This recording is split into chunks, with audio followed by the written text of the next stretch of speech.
अंधाराला छेदित गेले शब्द स्वरांचे जे संचित,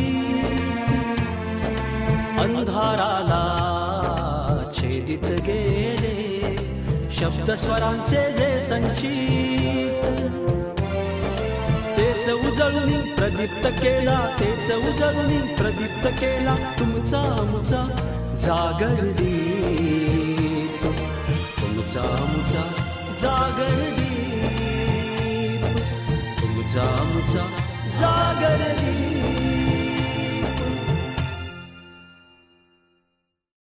नमस्कार साहित्य जागर. जागरदीप श्राव्य दिवाळी अंक 2020च्या दीपत्कार या सदरात आपणा सर्वांचं मनपूर्वक स्वागत. धनत्रयोदशीच्या आपणा सर्वांना हार्दिक हार्दिक शुभेच्छा. तसेच आज अंधशिक्षणाचे जनक असलेल्या सर व्हॅलेंटाईन हावी यांची 275वी जयंती देखील आहे. हेच औचित्य साधून दीपत्कारच्या आजच्या पहिल्या भागात आज आपण एका खास व्यक्तीची ओळख करून घेणार आहोत. बुद्धिबळ आणि माहिती तंत्रज्ञान या विषयात त्यांनी बराच नावलौकिक कमावला आहे. एव्हाना तुमच्या लक्षात आलंच असेल, तर आज आपण भेटणार आहोत अकाली आलेल्या अंधत्वावर आपल्या बुद्धीच्या बळाने मात करून माहिती तंत्रज्ञानाला समाजाभिमुख करण्यासाठी कार्यरत असलेल्या माननीय श्री चारुदत्त जाधव यांना. त्यांची मुलाखत घेत आहेत साहित्य जागरच्या प्रशासिका दीपाली वाघमारे. चला तर मग आपणही त्यांची ही यशस्वी घोडदौड आणि त्यांना आलेले बरे वाईट अनुभव आणि एकूणच त्यांनी समाजासाठी जे कार्य केले आहे ते जाणून घेऊया.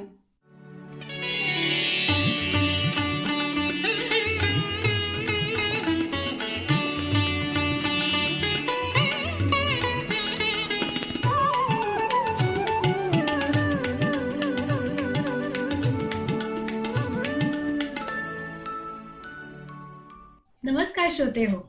साहित्य जागर प्रस्तुत जागरदीप या श्राव्य दिवाळी अंक 2020च्या दीपत्कार या सदरात आपणा सर्वांचं सहर्ष स्वागत आणि या दीपोत्सवाच्या आपणा सर्वांना मनपूर्वक सदिच्छा. उजेडाचे निर्मिका आम्ही, अंधाराची तमा नाही, कातळातूनही काढू पाणी, कर्तृत्वाला सीमा नाही. साहित्य जागरचे ज्येष्ठ प्रशासक प्रकाश पंडागळे यांच्या या ओळी आणि या तेजाच्या उत्सवानिमित्त आपण भेटणार आहोत याच ओळी तंतोतंत सत्यात उतरवणाऱ्या एका उजेडाच्या निर्मिकाला, ज्यांच्या कर्तृत्वाची सीमा शोधणं केवळ अशक्यच. माहिती तंत्रज्ञान, संशोधन आणि बुद्धिबळ या तीनही क्षेत्रात आंतरराष्ट्रीय पातळीवरील हे ख्यातनाम व्यक्तिमत्व म्हणजे doctor Charudatta Jadhav.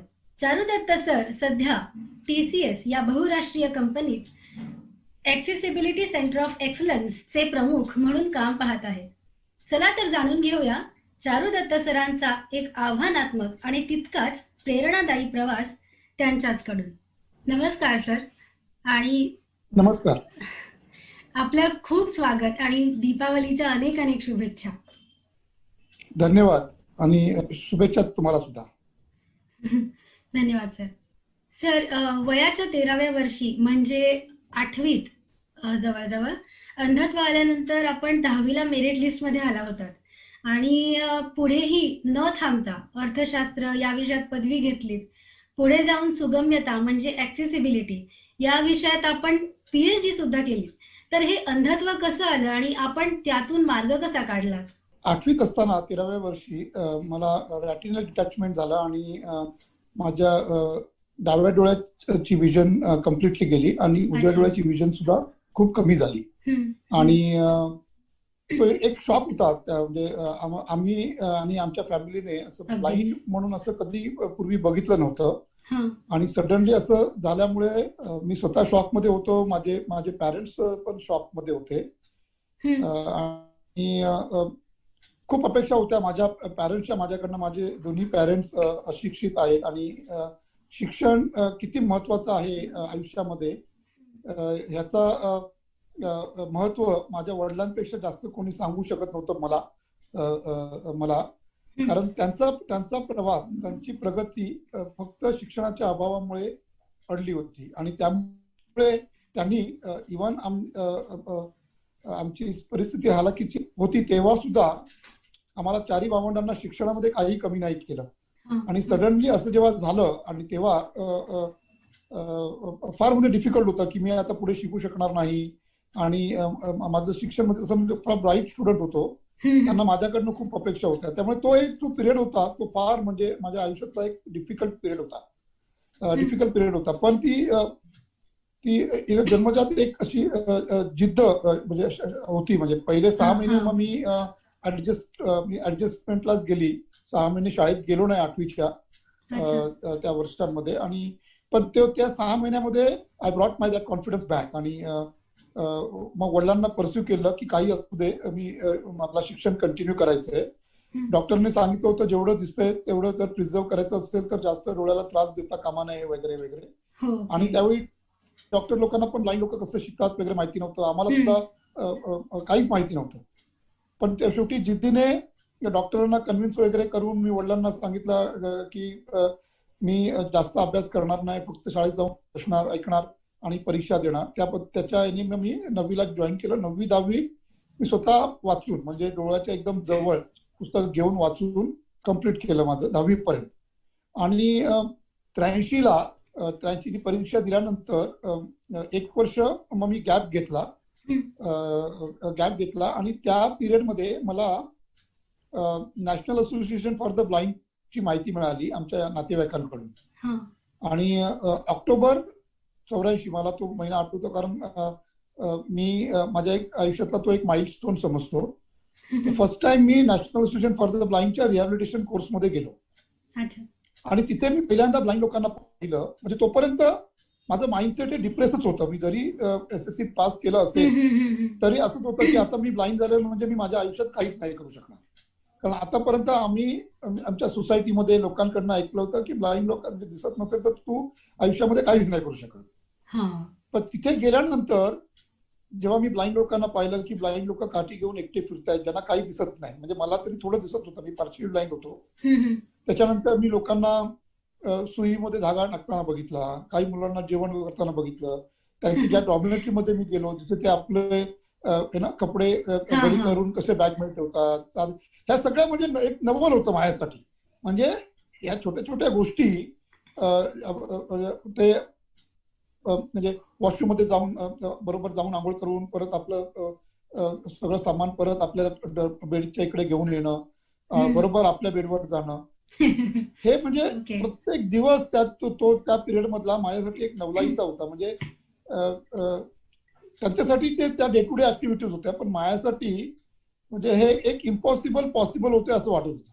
But that has given me tremendous confidence. जर कम्प्लिटली ब्लाइंड असं डे टू डे ऍक्टिव्हिटी करून स्वतःचं म्हणजे इंडिपेंडेंटली ते राहत आहे, तर मला थोडंसं दिसतंय तर मी माझ्या आयुष्यामध्ये बरंच काही करू शकतो. आणि मग मी एक्सप्लोर केल्या पॉसिबिलिटीज. आणि मग पुन्हा ऍडमिशन घेतलं. आणि मग त्यावेळी डिपार्टमेंट ऑफ रिहॅबिलिटेशन मध्ये 3 महिन्याच्या कोर्समध्ये मग बऱ्याचशा गोष्टी मिळाल्या की ब्लाइंड साठी रीडर असतात, रायटर असतात वगैरे. आणि मग मी इतर ब्लाइंड लोकांसारखं एज्युकेशन स्टार्ट केलं. ऑफकोर्स मग मला बाय फोर्स आर्ट्स मध्ये जावं लागलं, कारण तोपर्यंत सगळ्यांनी सांगितलं की आर्ट शिवाय ब्लाइंड काही करू शकत नाही. त्यामुळे मला आर्ट्सला ऍडमिशन घ्यायला लागलं. आणि माझं ग्रॅज्युएशन मी इकॉनॉमिक्स मध्ये कम्प्लीट केलं. पण तिची इच्छा होती, म्हणजे ज्यावेळी म्हणजे मी पहिलीपासून जेव्हा जात होतो आणि मग लहान मुलांना विचारताना तुम्हाला काय बनायचंय, आणि माझ्या वडिलांनी सतत आमच्यावर ठसवलं होतं की शिक्षणाशिवाय तुम्हाला काही नाही, शिक्षण तुम्ही चांगलं करा. आणि जेव्हा माझे लहानपणापासूनचे मार्क्स खूप चांगले होते तर असं इच्छा होती घरातल्यांची की मी पण चांगलं करावं. त्यावेळी कोणी पण विचारलं मुलांना तर 90% मुलं सांगणार की मला डॉक्टर व्हायचंय, मला इंजिनियर व्हायचंय किंवा मला लॉयर व्हायचंय. ओके. तर व्हिजिबिलिटी कमी असल्यामुळे मला सुद्धा कोणी पण विचारलं तर मला सुद्धा असं वाटायचं की मी डॉक्टर किंवा इंजिनियर होणार. तर ते वाक्य माझ्या वडिलांनी ऐकलं होतं आणि माझे वडील पण म्हणायचे की माझा मुलगा डॉक्टर होणार. असं मी माझ्या वडिलांना त्यांच्या मित्रांशी शेजाऱ्यांशी बोलताना ऐकलं होतं. तर ती एक इच्छा होती की असं काहीतरी आपण, पण दिसायला बंद झाल्यानंतर डॉक्टर होऊ शकत नाही हे कळलं, तर काहीतरी आपण एज्युकेशन मध्ये करायला पाहिजे. ओके. पण ग्रॅज्युएशन होता आणखीन एक मोठा प्रॉब्लेम आमच्या आयुष्यामध्ये आला. म्हणजे मी 80 मध्ये ब्लाइंड झालो.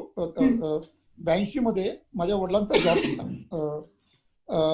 ते फेमस ती कॉटन मिल स्ट्राईक, आपली गिरणी हो कामगारांचा जो हो संप झाला, संप झाला होता. हा, तर त्या पिरियडमध्ये माझ्या वडिलांचा जॉब गेला. म्हणजे 82 नंतर माझ्या वडिलांना जॉब नव्हता, घरात कोणी कमावणार नव्हतं, मी घरात मोठा, मी ब्लाइंड झालोय, खूप पैसे खर्च झाले माझ्या ट्रीटमेंटवर. आणि नंतर मग मी 85 पासून माझं शिक्षण पुन्हा सुरू केलं, 84 पासून माझं शिक्षण पुन्हा सुरू केलं.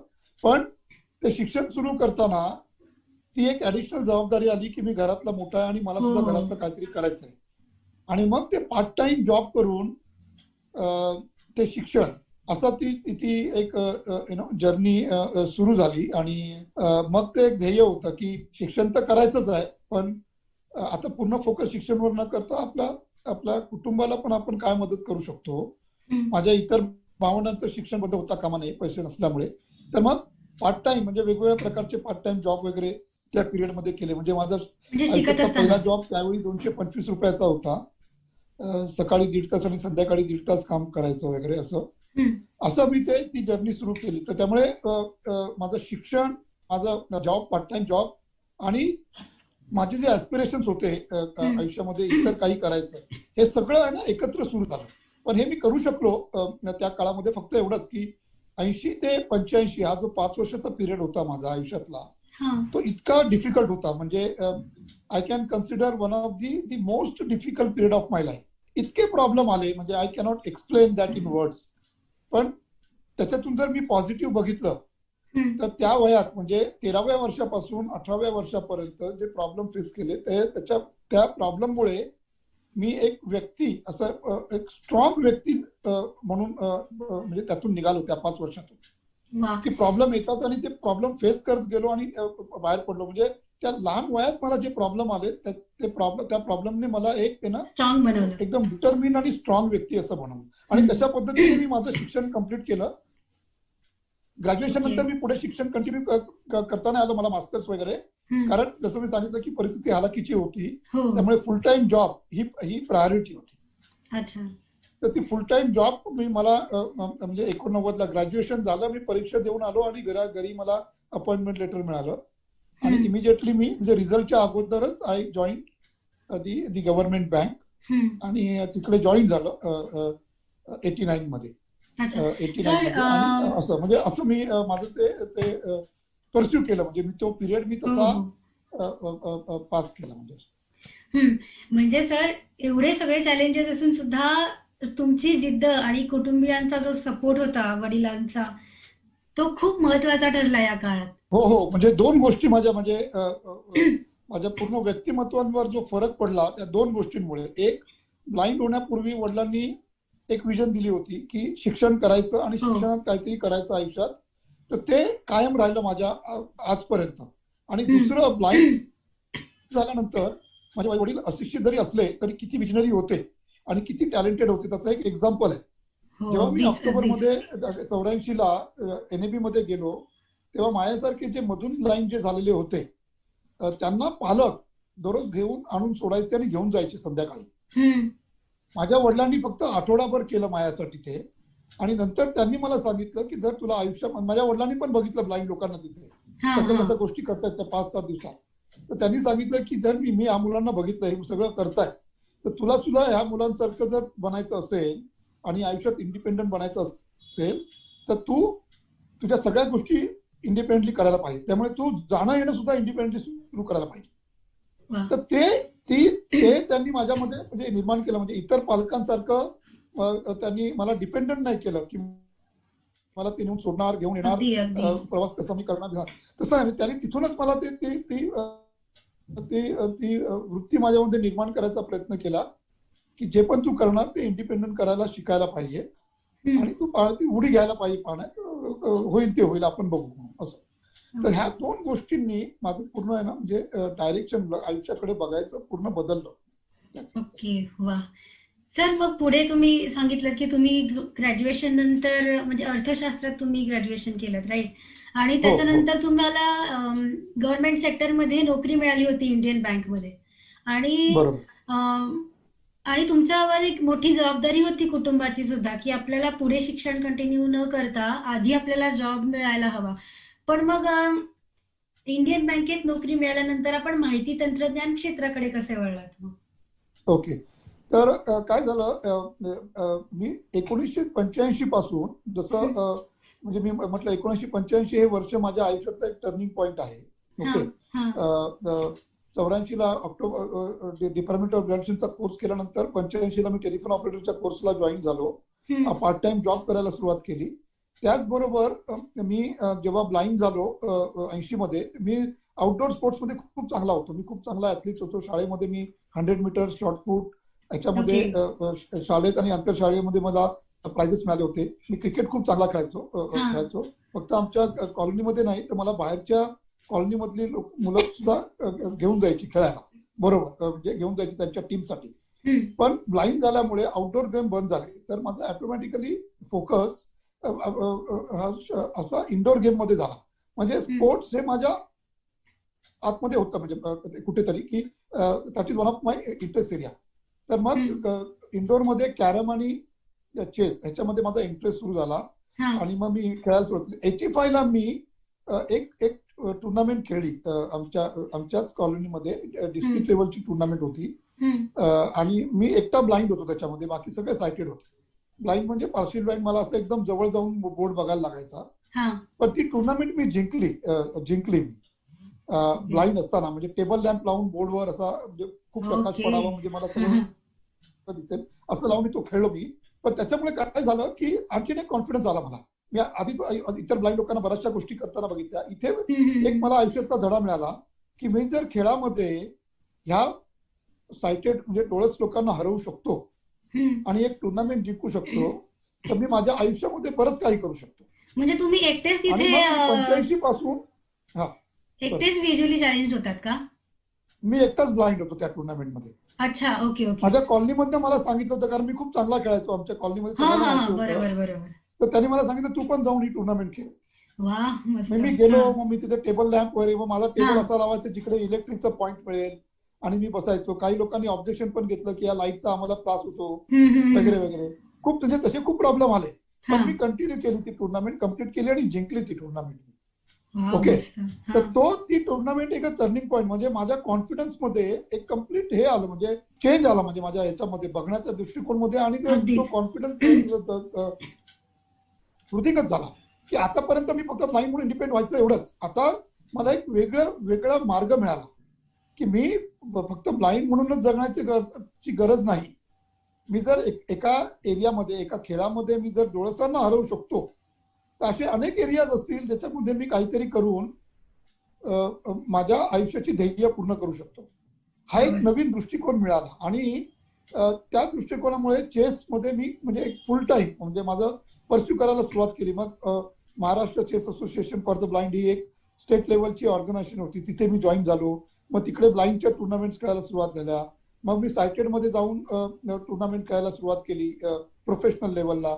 तिथे सायटेड लोकांशी खूप ओळख झाली. मग तिथे मला असे काही चेस प्लेयर्स मिळाले ज्या चेस प्लेयर्सनी जे इंटरनॅशनलला जाऊन इंडियाला रिप्रेझेंट करतात, तर त्यांनी आम्हाला येऊन सांगितलं की जगामध्ये ब्लाइंड चेस खेळतात डोळसांमध्ये इंटरनॅशनल लेवलला. आणि त्यातले काही ब्लाइंड चेस प्लेयर्स आहेत हे टेक्नॉलॉजी म्हणजे त्यांनी कॉम्प्युटर पण शिकलेले आहे. हे तेव्हा मला कळलं 87-88 89 ला. तर मग मी त्यांच्याकडनं काही लोकांकडनं त्या लोकांचे कॉन्टॅक्ट घेतले आणि त्या कॉन्टॅक्ट वरनं त्यांना कम्युनिकेशन केलं.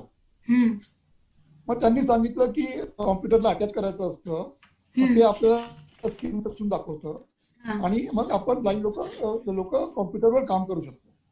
मग मी इंग्लंडवरनं एका मुलाकडनं ते मागवून घेतलं, ते हार्डवेअर मी मागवून घेतलं. आणि हार्डवेअर आल्यानंतर मग मी चौकशी सुरू केली की असं जर ब्लाइंडला इंडियात शिकायचं असेल तर आपण कसं शिकता येईल. तोपर्यंत ह्या सगळा पिरियड हा 4 वर्षाचा आहे. 89 पर्यंत. 89 ला मला जॉब लागला.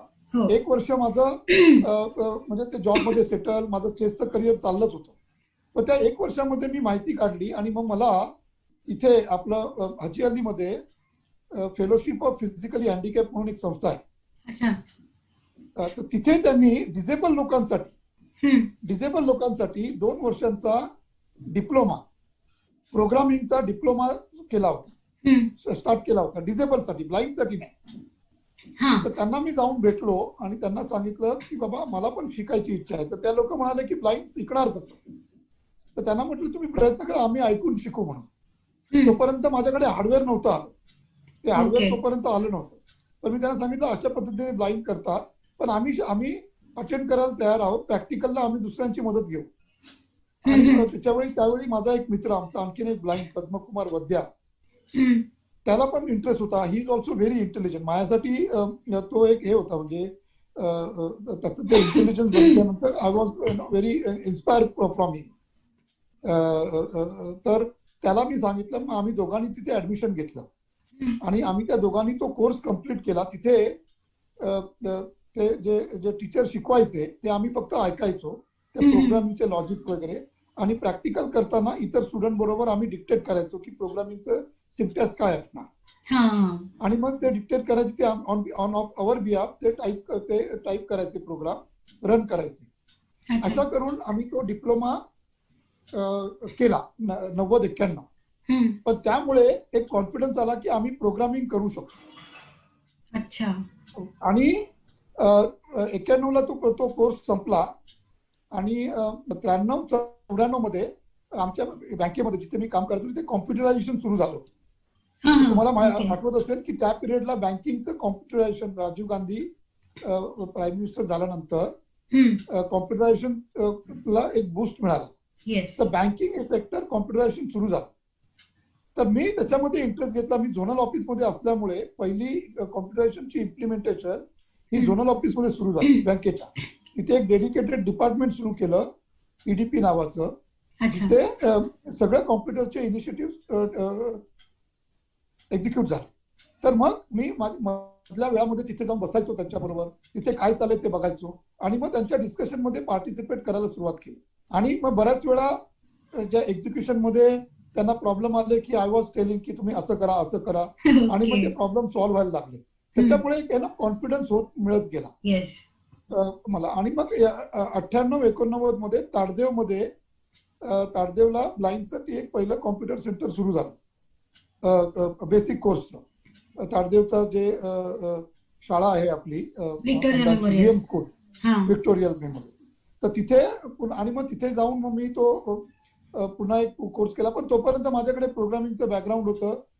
मी स्वतः घरी एक सेकंड हँड कम्प्युटर विकत घेतला होता, तो हार्डवेअर होता. तर मी प्रोग्रामिंगची प्रॅक्टिस वगैरे त्याच्यावर करायचो, त्या हार्डवेअरवर. तर हार्डवेअर असं होतं ना की तुम्ही जर तो कोई मिल गया पिक्चर बघितला असेल ऋतिक रोशनचा, तर जादूचा आवाज कसा होता, जादूचा, तो तरी क्लिअर होता. त्या पद्धतीने आवाज यायचा, म्हणजे तो आवाज समजायला पण इतका डिफिकल्ट होता. ओके. पण तशा पद्धतीने मी ते, आणि तो सेकंड हँड कॉम्प्युटर सुद्धा मला आमच्या बँकेमध्ये जे कम्प्युटर रिपेअर करायला यायचे तिथे माझी त्यांच्याशी ओळख झाली. आणि माझं ते इंथुझियाझम बघून एक ब्लाइंड व्यक्ती करायचे, त्यांनी मला तो कम्प्युटर फ्री दिला होता. म्हणजे तो सेकंड हँड होता. आणि तुम्हाला आश्चर्य वाटेल, आज आपण 8 GB RAM, 16 GB RAM, 500 GB hard disk विचार करतो. तो पहिला कॉम्प्युटर माझा 2 MB, 2 MBचा रॅम आणि 640 MBची हार्ड डिस्क, असा तो कॉम्प्युटर होता. ओके. आणि तसं मग मी ते सुरू केलं. आणि मग 98ला तो कोर्स कम्प्लीट केला. आणि त्याच्यानंतर डिसाईड केलं, त्या कोर्स कम्प्लीट केल्यानंतर, की बँकेत आपलं करिअर नाही. म्हणजे बँकेत मी तोपर्यंत 2 प्रमोशन एक्झाम दिल्या. त्यातलं पहिल्या प्रमोशन एक्झाम मध्ये मी टॉपमध्ये सुद्धा होतो, पण बँकेने मला प्रमोशन दिलं नाही. युनियनने माझ्यासाठी खूप फाईट केली. आणि नंतर मला कळलं इन्फॉर्मली की just because I am blind, बँकना एक रिस्क वाटत होती मला प्रमोशन द्यायला. खूप प्रयत्न केले आम्ही की बाकीच्या बँकमध्ये काही ब्लाइंड लोकांनी प्रमोशन घेतलेलं आहे, लिगल डिपार्टमेंटमध्ये काम करतायत, इतर डिपार्टमेंटमध्ये काम करतायत, पण आमच्या बँकेने ते ॲग्री नाही केलं. त्यामुळे एक म्हणजे ते नक्की झालं की मला आयुष्यामध्ये नुसतं टेलिफोन ऑपरेटर राहायचं नव्हतं. आय न्यू दॅट की माझ्यामध्ये टॅलेंट आहे. So I don't wanted to just pursue like this. Okay. तर मी बँकेतच जर मला कम्प्युटरमध्ये अपॉर्च्युनिटी मिळाली तर I would like to do, और मला पुढचा कुठला चांगला रोल जिकडे मी माझ्यामध्ये ज्या स्ट्रेंथ आहे त्याला जस्टिस देऊ शकतो. तर मग 98-99ला तो कोर्स कम्प्लीट झाल्यानंतर मग मी पहिली गोष्ट अशी केली की मला लोक जॉब देणार नाहीत, कारण तोपर्यंत ब्लाइंड सॉफ्टवेअर फील्डमध्ये ब्लाइंड नव्हताच कोणी. हा पण हे आपण कसं डेमॉन्स्ट्रेट करू शकतो की आपण सॉफ्टवेअर बनवू शकतो, पण ते नुसतं बनवून दाखवून चालणार नाही, ते कोणीतरी वापरायला पण पाहिजे ना. बरोबर. हा मग मी सुरू केलं की आपल्या नेटवर्कमध्ये ज्यांचे असे छोटे छोटे बिझनेसेस आहेत, जे स्वतः असं एंटरप्रेन्योर आहेत, अशा लोकांना कॉन्टॅक्ट करायला सुरुवात केली, त्यांचे बिझनेस अंडरस्टँड केले आणि असे 2-3 बिझनेसमॅन बघितले, त्यांना मी त्यांचा बिझनेस अंडरस्टँड करून छोटे छोटे सॉफ्टवेअर बनवून दिले वा आणि त्यांनी ते सॉफ्टवेअर त्यांच्या बिझनेसमध्ये वापरले आणि त्यांनी मला खूप अप्रिशिएशन केलं. त्यांचं बरंच काम सोपं झालं त्या सॉफ्टवेअरमुळे. तिथे एक सेकंड, आणि हे माझं फ्रीलान्स, म्हणजे मी माझा जॉब करून ऍज अ चेस प्लेअर म्हणून माझं जे करिअर कंटिन्यू करून हे मी करायचो. तर ह्या 3 सॉफ्टवेअरने मला एक कॉन्फिडन्स दिला की yes, I can do successful career as a software professional. मग मी प्रयत्न केला असं की मला कुठे जॉब मिळतो का, बऱ्याच ठिकाणी तो नकार आला आणि मग मला कळलं की माझ्याकडे जर सर्टिफिकेशन नसेल प्रॉपर, माझा 90-91चा जो डिप्लोमा होता, त्यात तो डिप्लोमाला कोणी विचारत नव्हतं, म्हणजे ते डिसेबल साठी चालू केलेलं होतं. तर I need to have a proper degree or diploma. मग मी सर्च सुरू केलं की कोण ब्लाइंड लोकांना ऍडमिशन देईल. अच्छा. आणि खूप म्हणजे प्रत्येकाने मला रिजेक्ट केलं, म्हणजे ब्लाइंड करू शकत नाही. हे कॉलेजमध्ये ऍडमिशन मिळाले नाहीत, इन्स्टिट्यूट ज्या NITs, एफटेक्स किंवा अशा ज्या असतात त्या सगळ्यांनी मला नाकारलं. 6 महिने प्रयत्न केला. हा, फक्त ब्लाइंड आहे म्हणून, आणि ब्लाइंड हे advance diploma in software engineering करू शकत नाही म्हणून त्यांनी रिजेक्ट केलं. मग शेवटी 6 महिने झाल्या, फ्रस्ट्रेट झाल्यानंतर मग मी आपल्या प्रेसिडेंट राष्ट्रपतींना एक लेटर लिहिलं की I am a citizen of India आणि मला हे करायचंय, पण मला फक्त मी ब्लाइंड आहे म्हणून माझा हा अधिकार नाकारला जातोय म्हणून. आणि मग त्या इन्स्टिट्यूटची नावं टाकली मी की बाबा इथे मी गेलो आणि इथे मला नाकारलं. मी कुठल्याही स्पेशल ट्रीटमेंट मागितली नाही, स्पेशल फीस मध्ये कन्सिडरेशन मागितलं नाही.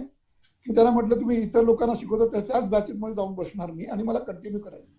त्याच्यानंतर मग प्रेसिडेंट ऑफिसने काय झालं वगैरे मला माहिती नाही, म्हणजे पुढे काय झालं. पण नंतर मी ज्या इन्स्टिट्यूट मधलं त्याच्यापैकी एका इन्स्टिट्यूटने मला बोलवलं की हा 2 वर्षाचा डिप्लोमा आहे इंजिनिअरिंगचा, पण आम्ही तुम्हाला प्रायोगिक तत्वावर ऍडमिशन देतो 6 महिन्यासाठी. जर 6 महिन्याचं मॉड्यूल जर तुम्ही कम्प्लीट केलं सक्सेसफुल, तर तुम्ही 2 वर्षाचं काम तुम्हाला कम्प्लीट करायला देणार. दुसरं, तुमच्यासाठी आम्ही काही मॉडिफिकेशन करणार नाहीत, आमचे जे प्रोफेसर्स आहेत ते पण काही चेंजेस करणार नाही. तुम्ही जे पण तुमचं अकोमोडेशन असेल ते तुम्ही करायचं, ते इतर लोकांना जसं शिकवणार तसं तुम्हाला पण शिकवणार. आणि तसं ती मग जर्नी सुरू झाली. पण ती जर्नी सुरू झाल्यानंतर त्यांनी त्या टॅलेंट बघितलं, म्हणजे बाकीचे लोक म्हणजे जेव्हा प्रॅक्टिकल करायचे ना, तर ते प्रॅक्टिकल बाकीचे लोक टाईप करायचे आणि प्रोग्राम रन करायचे, पण मी माझ्या डोक्यात प्रोग्राम रन करून त्यांना आउटपुट द्यायचो. बाकीच्यांचं कॉम्प्युटर टाईप करून त्यांचं आउटपुट येईपर्यंत मी माझ्या डोक्यामध्ये ते सिंटॅक्स निर्माण करायचो, रन करून सांगायचो की हे असं येणार, या व्हेरिएबलची व्हॅल्यू. तर ते म्हणजे बाकीच्यांचा रिझल्ट टायपिंग करून कॉम्प्युटर रिझल्ट देईपर्यंत मी माझ्या ब्रेनमध्ये ते रन करून दाखवायचो. ते बघितल्यावर त्यातला एक जो प्रोफेसर होता तो एकदम म्हणजे इन्स्पायर झाला. Then he started conducting separate practical session only for us, म्हणजे माझ्यासाठी असं. आणि मग तो कोर्स मी कम्प्लीट केला. I was a topper in that. मस्त. आणि मग ते सर्टिफिकेट घेतलं आणि मग मी जॉब शोधायला सुरुवात केली आणि मग शेवटी 2003ला ती एक अपॉर्च्युनिटी मला मिळाली. खूप मस्त सर, कारण की हे सिंटॅक्स आधी मनात एक क्रिएट करणं आणि त्याच्यानंतर तो कोणाला तरी सांगून ती सिंटॅक्स पूर्ण रन करून घेणं, हे खूप म्हणजे आपण साधा प्रोग्राम तोपर्यंत मी माझ्या डोक्यात त्या सेकंड डिप्लोमा जेव्हा मी प्रॉपर इंजिनिअरिंग केलं डिप्लोमाचं, त्यावेळी मला दुसऱ्यांना डिक्टेट करायची गरजच नव्हती. प्रत्येक लाईन ऑफ कोड माझ्या डोक्यात बनवायचो, तो रन करायचो. आणि प्रत्येक लाईन जेव्हा एक्झिक्यूट होते ना, तेव्हा प्रत्येक व्हेरिएबलची व्हॅल्यू चेंज होत जाते. व्हॅल्यू कशी कशी चेंज होते आणि तुझं फायनल आउटपुट काय येतं हे सगळं मी ब्रेन मध्ये करून सांगायचो प्रोफेसरला. आणि बऱ्याच वेळा माझी प्रोसेस एवढी फास्ट असायची की बाकीच्यांचं टाईप करून व्हायचं नाही, प्रोग्राम टाईप करून रन करून रिझल्ट येईपर्यंत त्याच्या अगोदर माझा रिझल्ट आलेला असायचा. किंवा एरर त्यांनी बोर्डवर काही सिंटॅक्स लिहिले, त्याच्यामध्ये एरर काय आहे हे बाकीचे लोक टाईप करून रन करून एरर शोधायच्या अगोदर मी सांगायचो की हा एरर आहे. किती मस्त. मग इथे असं असायला पाहिजे म्हणजे हा प्रॉपरली रन होईल असं. वाव. तर तो तर त्यांनी मला सांगितलं की त्यांनी बऱ्याच लोकांना शिकवलं होतं तोपर्यंत. ते म्हणाले की असं मी ह्याच्यापूर्वी कधीच नाही बघितलं की एक व्यक्ती विदाऊट कम्प्युटर एक प्रोग्राम रन करू शकतो माइंडमध्ये आणि रिझल्ट सांगू शकतो. तर ते म्हणाले की this is an exceptional capability. तर ते जे कमेंट मला मिळालं that has given me confidence की yes this is what the area for me. ते 3-4 सॉफ्टवेअर मी जे बनवले होते त्या सॉफ्टवेअरने तर मला अपॉर्च्युनिटीज दिल्याच की मला कॉन्फिडन्स. पण तिथे मला सांगितलं की माझ्याकडे अशी काहीतरी एबिलिटी आहे ती इव्हन सायटेड इंजिनियर्स मध्ये नाही. मला रिअलायझेशन झालं त्यांच्या त्या कमेंटमुळे. कारण त्यांनी 100 स्टुडंटना शिकवलं होतं तोपर्यंत. त्यांच्या हाताखालून अनेक स्टुडंट्स सॉफ्टवेअर इंजिनिअरिंग करून गेले होते. तर जे म्हणतात की त्यांनी आतापर्यंत असा एक स्टुडंट बघितला नाही की ज्याच्यामध्ये अशी एबिलिटी आहे. म्हणजे माझ्यामध्ये काहीतरी आहे strength which I should try and leverage. मग त्याने मला खूप कॉन्फिडन्स दिला पुढच्या माझ्या आयुष्याचा प्रोफेशनल करिअरचं डायरेक्शन डिसाईड करण्यासाठी. सर, आपण मागे सांगितलं की 80 ते 85च्या काळात आपण बुद्धिबळ खेळायला लागला होतात आणि एक उत्तम क्रिकेटपटूही आपण होतात. शिवाय आपण 90च्या दशकामध्ये ट्रेकिंग केलं, हिमालयन एक्सपिडिशन सुद्धा आपण यशस्वीरित्या पूर्ण केलं होतं. पण मग बुद्धिबळ हा खेळ का निवडलात की ज्या क्षेत्रात आपलं खूप काम आहे, तर या खेळासाठी आपण जास्तीत जास्त काम करावं असं कधी वाटलं तुम्हाला? ओके, 2 गोष्टी आहेत. म्हणजे याचं उत्तर देण्यापूर्वी माझ्यामध्ये एक ना म्हणजे एक गॉड गिफ्ट म्हणा किंवा एक इनर एक माझं नेचर आहे की मी खूप एरिया एक्सप्लोर करत नाही, नंबर 1. पण ज्या एरियामध्ये मी जातो त्याच्यामध्ये माझं ध्येय असतं की त्याच्यामध्ये एक्सलन्स मिळवायचं. म्हणजे त्याच्यामध्ये जे काही अल्टिमेट असेल ते अल्टिमेट मिळवायला पाहिजे आपण. हे लहानपणापासूनच माझं म्हणजे जसं म्हणजे मी रनिंग मध्ये खूप चांगला होतो तर माझं रनिंग मध्ये माझे सेकंड्स कसे कमी होतील. ओके. आणि मी नुसतं शाळेत पहिला येण्याच्या जे इंटर शाळेमध्ये मी कसा म्हणजे जे पण आपण करणार हे आपण ज्या फील्ड तिथे आहोत आपल्या सराउंडिंग त्या सर्कल पुरतं मर्यादित न राहता त्याच्यात एक्सलन्स कसं मिळवायला पाहिजे हे माझं कायम ध्येय. That is number 1. तर that has made me a completely different person. आणि तसंच दुसरं की आणखीन एक महत्वाची रिअलायझेशन माझ्यामध्ये होतं की आपण अशाच गोष्टीमध्ये सक्सेसफुल होऊ शकतो ज्याच्यामध्ये आपल्यामध्ये स्ट्रेंथ आहे आणि ती स्ट्रेंथ आपण जर लिव्हरेज केली तर आपण कुणाशी पण कॉम्पिटिशन करू शकतो. आपण दुसऱ्यांना सक्सेस मिळालं त्या एरियामध्ये जाऊन त्याला सक्सेस मिळाले म्हणजे आपल्याला पण मिळेल हे करेक्ट नाही. आपलं जे स्ट्रेंथ आहे ती स्ट्रेंथ आपण कुठेही लिव्हरेज करू शकतो आणि मग त्या स्ट्रेंथचा वापर करून आपण त्याच्यामध्ये एक्सलन्स मिळू शकतो, तो कॉन्फिडन्स. असे एरिया निवडायचे की जिथे मग माझे स्ट्रेंथ लिव्हरेज करू शकतो. अच्छा. मग चेस हा एरिया होता जसं मी म्हटलं ना की 85 मध्ये that is a turning point tournament. हो की तुम्ही confidence I have this quality this ability. मग हा आपण गेम का परस्यू करू नये म्हणून मग मी ते सुरू केलं आणि मग तिथे खूप मोठा रोल प्ले केला. Maharashtra chess association for the blind ही स्टेट लेवलची ऑर्गनायझेशन होती. त्या ऑर्गनायझेशन मध्ये गेलो, तिथे ब्लाइंडचं चेस प्रमोट करत होतो. तिथे मग एक वेगळं जग मिळालं, अंधांच्या बुद्धिबळाचं जग. मग तिथे वर्षातून 3-4 टुर्नामेंट व्हायच्या संध्याकाळच्या अंधांसाठी. मग तिथे सायटेडचे काही लोक येऊन शिकवायचे. मग आम्ही कॉलेज करायचो. मग आम्हाला कॉलेजमधनं कॉलेजच्या युनिव्हर्सिटीच्या टुर्नामेंट होत्या त्याच्यामध्ये कॉलेजच्या नॉर्मल टीम मध्ये आम्हाला चान्स मिळाला. मी माझ्या टीमचा कॅप्टन पण होतो. ओके. तर अशी ती जर्नी सुरू झाली हळूहळू की ब्लाइंड मध्ये आम्ही मी प्राइज जिंकायला सुरुवात केली. कॉलेजमध्ये मी टुर्नामेंट जिंकलो. कॉलेजमध्ये मला कॅप्टन म्हणून इंटर कॉलेजच्या युनिव्हर्सिटी चॅम्पियनशिप मध्ये पाठवलं. तिथे मला मग असे चेस प्लेयर मिळाले जसं अनुपमा अभ्यंकर त्यावेळची आणि आताची अनुपमा गोखले हम्म. तर ती NM कॉलेजची कॅप्टन होती आणि मी माझ्या कॉलेजचा कॅप्टन होतो. तिथे तिच्याबरोबर गेम झाला, तिच्याबरोबर ओळख झाली. आणि मग तिचे जे कोच होते रघुनंदन गोखले, हा. जे ते एकमेव द्रोणाचार्य अवॉर्ड विनर, तर तिने माझा पॅशन बघून मग तिला आमच्या त्या कोच बरोबर ओळख करून दिली. हम्म. मग त्या कोचेसने आम्हाला शिकवायला सुरुवात केली. म्हणजे त्यांनी मला शिकवलं, मग माझ्याबरोबर मी इतर आमचे जे टॉप ब्लाइंड आहेत त्यांना शिकवायला सुरुवात केली. मग त्यांनी आम्हाला सांगितलं की तुम्ही म्हणजे बॉम्बेला लेवलला बॉम्बे सिलेक्शन व्हायचे, सिनियर ज्युनियर सिनियर आणि बॉम्बे सिलेक्शन आणि मग स्टेट आणि नॅशनल, अशी जर्नी त्यांनी एक्सप्लेन केली की सायटेड मध्ये असे लोक क्वालिफाय होत जातात की तुम्ही ज्युनियर मधनं क्वालिफाय करायचं, मग सिनियर मधनं क्वालिफाय करायचं, मग बॉम्बे सिलेक्शन मधनं क्वालिफाय करायचं, मग तुम्ही स्टेट मध्ये जाता, मग स्टेट मधनं क्वालिफाय होऊन नॅशनल मध्ये जाता. मग ती ते एक नवीन जग त्यांनी आम्हाला इंट्रोड्यूस करून दिलं. मग तिथे आम्ही खेळायला सुरुवात केली. मग आम्ही ज्युनियर सिलेक्शन क्लिअर केलं. ज्युनियर म्हणजे वयाने ज्युनियर नाही, त्याचं नाव ज्युनियर किती, फर्स्ट सिलेक्शन क्रायटेरिया. मग सिनियर सिलेक्शन केलं, बॉम्बे सिलेक्शनला आम्ही जाऊन खेळलो. आणि मग तिथे सायटेडचे सगळे टॉप प्लेयर्स, आणि तेव्हा महाराष्ट्र एक खूप स्ट्रॉंग चेस प्लेइंग स्टेट होता. प्रवीण टिपसे पासून असे सगळे प्लेयर्स आपल्या शरद टिळक हे सगळे प्लेयर आपल्या महाराष्ट्रातले होते. तर त्यांना बघायचा चान्स मला मिळाला. आणि मग तिथून मग गोखले सरांनी सांगितलं की आपल्या देशातली एक फार मोठी टुर्नामेंट ओपन, म्हणजे त्याच्यासाठी सिलेक्शन सायकल खेळायची गरज नाही, पण एक ओपन टुर्नामेंट होते, पण खूप प्रेस्टिजियस आहे. सांगलीची टुर्नामेंट, त्याला SK पंत वालावलकर टुर्नामेंट, त्याचं नाव अजूनही माझ्या लक्षात आहे. की तुम्ही तिथे या, तिथे देशातले सगळे स्ट्रॉंग प्लेयर्स तुम्हाला बघायला मिळतील. मग 89 मध्ये आम्ही तिथे जाऊन खेळलो. पहिली ती टुर्नामेंट आमची. ते एक आणखीन वेगळं जगात आपल्या देशातले सगळे प्लेयर ज्यांनी देशाला रिप्रेझेंट केलेलं आहे. मग तिथे शेखर साहू जे इंडिया नंबर 2 होते, विश्वनाथ आनंद जेव्हा नंबर 1 होता तेव्हा, अशा प्लेयर्सची आम्हाला ओळख झाली.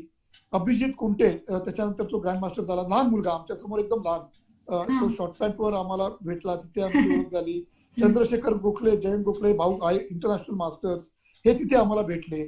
ओके, एवढे मोठे मोठे प्लेयर्स त्यांच्याबरोबर खेळायला मिळालं. त्यांच्या रूम बरोबर जाऊन आम्ही प्रॅक्टिस करायचो. ते आमच्या रूम मध्ये येऊन आम्हाला शिकवायचे, त्यांच्याबरोबर आम्ही मस्ती केली. तर ते जे इन्क्लुजन झालं आमचं, इन्क्लुजन, ऑफकोर्स त्या इन्क्लुजन मध्ये खूप लोकांनी आमचे मस्त म्हणजे आम्हाला आमचं फन म्हणजे आमच्याशी हे पण केलं, मजाक पण आमचं उडवलं काही लोकांनी, ब्लाइंड म्हणून की काय येतात. आम्ही तो एक चेसबोर्ड घेऊन जायचो, तो बॉक्स टाईप असायचा. तर असे पण कमेंट्स होते की अरे तुझ्यावर कोण आहे, बॉक्सवाला ना, अरे तू जिंकणार.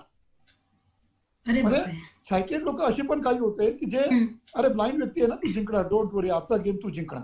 तर ते कुठेतरी हर्ट व्हायचं आम्हाला. पण ते तो जो एक्सपिरियन्स होता, त्या एक्सपिरियन्सने आम्हाला एक आणखीन जग निर्माण करून दिलं. आणि मग ते पहिले 89-90ला आम्हाला तसे कमेंट यायला लागले, पण ते कमेंट मी पर्सनली घेतले आणि खूप परस्यू केलं माझा गेम खूप इम्प्रूव्ह करण्यासाठी. गोखले सरांना सांगून आमच्या बाकी पण मदन बागायतकर, संजय करंदीकर असे जे प्लेयर होते, खूप सिरियसली आम्ही आमचा गेम घेतला इम्प्रूव्ह करण्यासाठी.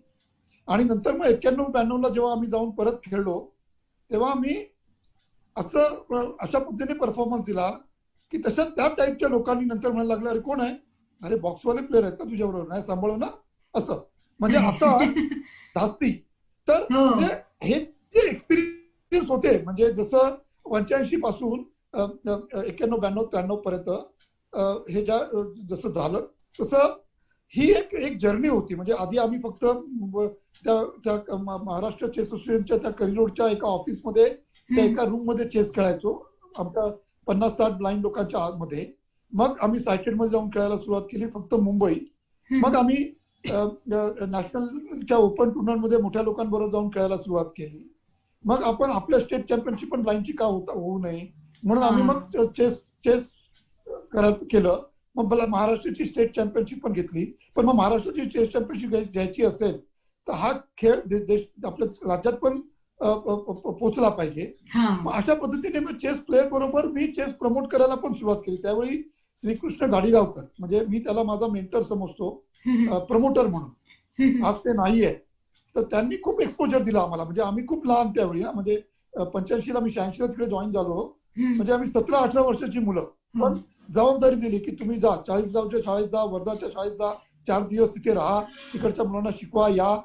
तर असं करून आम्ही महाराष्ट्रातल्या बऱ्याच शाळांमध्ये प्रवास करून खूप लोकांना शिकवलं. आणि आज महाराष्ट्र हा आज एक ब्लाइंडमध्ये अजूनही स्ट्रॉंग चेस प्लेइंग स्टेट आहे. त्याचं कारण त्यावेळी जी मेहनत केलेली होती 86, 87, 88, 89, 90 त्या मेहनतीमुळे जे चेस प्लेयर निर्माण झाले ते चेस प्लेयर्सनी भारताचा चेस ट्रान्सफॉर्म केला. म्हणजे त्यावेळी जे प्लेयर निर्माण झाले त्यांनी आपल्या देशाला चेसची डायरेक्शन दिली आणि तर असं मी ते प्रमोट केलं. आणि मग मी नॅशनल चॅम्पियन झालो. नॅशनल चॅम्पियनशिप पण आम्ही कंडक्ट केल्या. मग इतर स्टेटमध्ये पण मग थोडासा प्रसार ऑटोमॅटिकली व्हायला लागला महाराष्ट्राचा बघून. आणि अशी ती चेसची पूर्ण जर्नी झाली. आणि चेसने मला म्हणजे आज जर तुम्ही मला विचारलं दीपाली तर माझ्या प्रत्येक सक्सेस माझ्या प्रोफेशनल मध्ये पर्सनल लाईफ मध्ये आणि सोशल फील्डमध्ये मी जे पण काम करतोय सगळ्यात मोठा वाटा जो आहे तो चेसचा आहे. कारण चेसने मला एक हे दिलं म्हणजे सेन्स ऑफ कॉन्फिडन्स पहिला जो मी 85 तुम्हाला एक्सप्लेन केलं. दुसरा सेन्स ऑफ सेल्फ बिलीफ की मी ह्या फील्डमध्ये काहीतरी करू शकतो. आणि सेन्स ऑफ इक्वॅलिटी की मी डिसेबल नाही. ओके लिमिटेशन्स आहेत पण त्या लिमिटेशन्स प्रत्येक व्यक्तीला असतात. आपण योग्य क्षेत्र निवडलं तर आयुष्यात काही करू शकतो. तर हे जे स्पिरिट आहे हे स्पिरिट आजही मी जेव्हा प्रॉब्लेम फेस करतो हे स्पिरिट मला एक मोटिवेशन देतं आणि इनर स्ट्रेंथ देतं. तर whatever I am today is only because of chess. Sir, अंध व्यक्तींच्या आणि डोळस व्यक्तींच्या बुद्धिबळपटात किंवा खेळात काही फरक असतो का? आणि अजून एक प्रश्न असा की अंध व्यक्ती बुद्धिबळ कसं खेळतात हेही आपल्या श्रोत्यांना सांगावं. ओके हा खूप चांगला प्रश्न आहे. ऍक्च्युली याचं उत्तर मी अगोदरच द्यायला हवं होतं. ओके हा आणि हा खेळ का निवडला पुन्हा म्हणजे तेच त्याचं कारण पण ह्याच प्रश्नामध्ये आहे की ज्या क्षेत्रामध्ये आपलं लिमिटेशन हे हर्डल बनत नाही आणि आपण इक्वली कॉम्पिट करू शकतो. म्हणजे मी अगोदरच ठरवलं होतं की मला ब्लाइंड मध्ये कॉम्पिट करायचंच नाही. मी मला जे पण करिअर करायचं असेल my competition should be in the main stream. तर चेस हा एक पहिला एरिया होता की ज्याने त्याचं जे माझं ब्लाइंडनेस हे जे फिजिकल लिमिटेशन आहे ते लिमिटेशन गेम मध्ये नाही. कारण चेसमध्ये हा सगळा गेम तुमचा ब्रेनचा आहे. फरक डोळसांच्या आणि ब्लाइंड चेस मध्ये कुठे येतो की डोळस लोक इनपुट व्हिज्युअल आहे. म्हणजे बोर्डकडे बघतात डोळ्याने व्हिज्युअल इनपुट घेतात की बोर्डची पोझिशन काय आहे आणि ब्रेनला पोहोचवतात. आणि मग ब्रेन मध्ये पुढचं सगळं ठरवतो तो व्यक्ती ठरवतो की मी हे खेळतो माझा पुढचं समोरच्या व्यक्तीकडे काय काय ऑप्शन्स आहे. त्या प्रत्येक ऑप्शनला नेक्स्ट ऑप्शन माझ्याकडे काय काय आहे त्या नेक्स्ट ऑप्शनला माझ्याकडे काय काय असं आपलं प्रत्येक व्यक्ती आपल्या स्ट्रेंथ प्रमाणे विचार करत जातो. काही लोक 2 मूव 3 मूव 4 मूव आनंद सारखा व्यक्ती 20-20 22-22 मूव परत डीप मध्ये कॅल्क्युलेशन आणि अनालिसिस करतो. प्रत्येकाची स्वतःची स्ट्रेंथ असते. ती स्ट्रेंथ बोर्डमध्ये काय ते मूव चेंजेस करत नाही बोर्डवर. हे सगळं ब्रेन मध्ये होतं. तर एकदा इनपुट घेतल्यानंतर ब्लाइंड आणि सायटेड इक्वल होतं चेस बोर्डवर. कारण प्रत्येक जण ब्रेनवर डोळस चेस खेळाडू सुद्धा ब्रेन मध्येच विचार करतो ना की मी हे खेळलो तर माझा अपोनंट ह्या खेळू शकतो. या प्रत्येक गोष्टीसाठी माझ्याकडे हे आहे. हे सगळं ब्रेन मध्ये चालतं. तिथे तुमच्या डोळ्याचा कुठेही हे नाहीये. तर आम्ही टचने इनपुट घेतो आणि डोळस व्यक्ती व्हिज्युअलने इनपुट घेतात. हा एकमेव डिफरन्स. त्याच्यानंतर ब्लाइंड व्यक्ती हा चेस खेळामध्ये ऍट पार आहे सायटेडची. मग तो सायटेड व्यक्तीचं स्वतःची स्ट्रेंथ त्याची कॅल्क्युलेशन केपेबिलिटी अनालिटिकल केपेबिलिटी आणि ब्लाइंडची केपेबिलिटी ती कशी आहे त्याच्यावर तुमच्या गेमचा स्ट्रेंथ डिपेंड आहे. ऑफकोर्स तुमचा अभ्यास त्याच्यामध्ये किती आहे वगैरे तो दुसरा भाग. तर म्हणून चेस हे निवडलं आम्ही. आणि मग चेस ब्लाइंड व्यक्ती कसा खेळतो आता त्याचं उत्तर देतो मी. तर तुम्ही जर नॉर्मल चेसबोर्ड बघितला तर त्याला जर तुम्ही हात लावला तर ते पीसेस पडणार. बरोबर हात लावला तुम्ही जर डोळसांचा बुद्धिबळ बघितला तर त्याच्यामध्ये तुम्ही हात लावल्यावर ते पीसेस पडणार. हा पहिला प्रॉब्लेम होतो. दुसरा प्रॉब्लेम तुम्हाला ती 64 घरं कशी कळणार की माझी 64 घरं आहेत. बरोबर. आणि तिसरं तुमच्या ज्या बुद्धिबळच्या सवट्या आहेत सफेद आणि काळ्या ह्याचा फरक तुम्हाला कसा माहिती पडणार. तर हा जर प्रॉब्लेम सॉल्व्ह झाला तर त्याच्यानंतर ब्लाइंड आणि सायटेडच्या चेसमध्ये आणि खेळामध्ये काही फरक नाही. मग इथे ब्लाइंडसाठी एक चेस बनवला गेला हम्म. त्याच्यामध्ये कसं केलं, चेसबोर्ड ते 64 स्क्वेअर कसे ओळखायचे, तर 64 स्क्वेअर मध्ये व्हाईट आणि ब्लॅक असे स्क्वेअर असतात किंवा लाईट आणि डार्क स्क्वेअर असतात. हम्म. तर त्याचा डिफरन्स माहिती करण्यासाठी डार्क स्क्वेअर जो आहे तो थोडासा रेस केला सरफेस पासून, म्हणजे थोडासा त्याला उंचवटा आणला.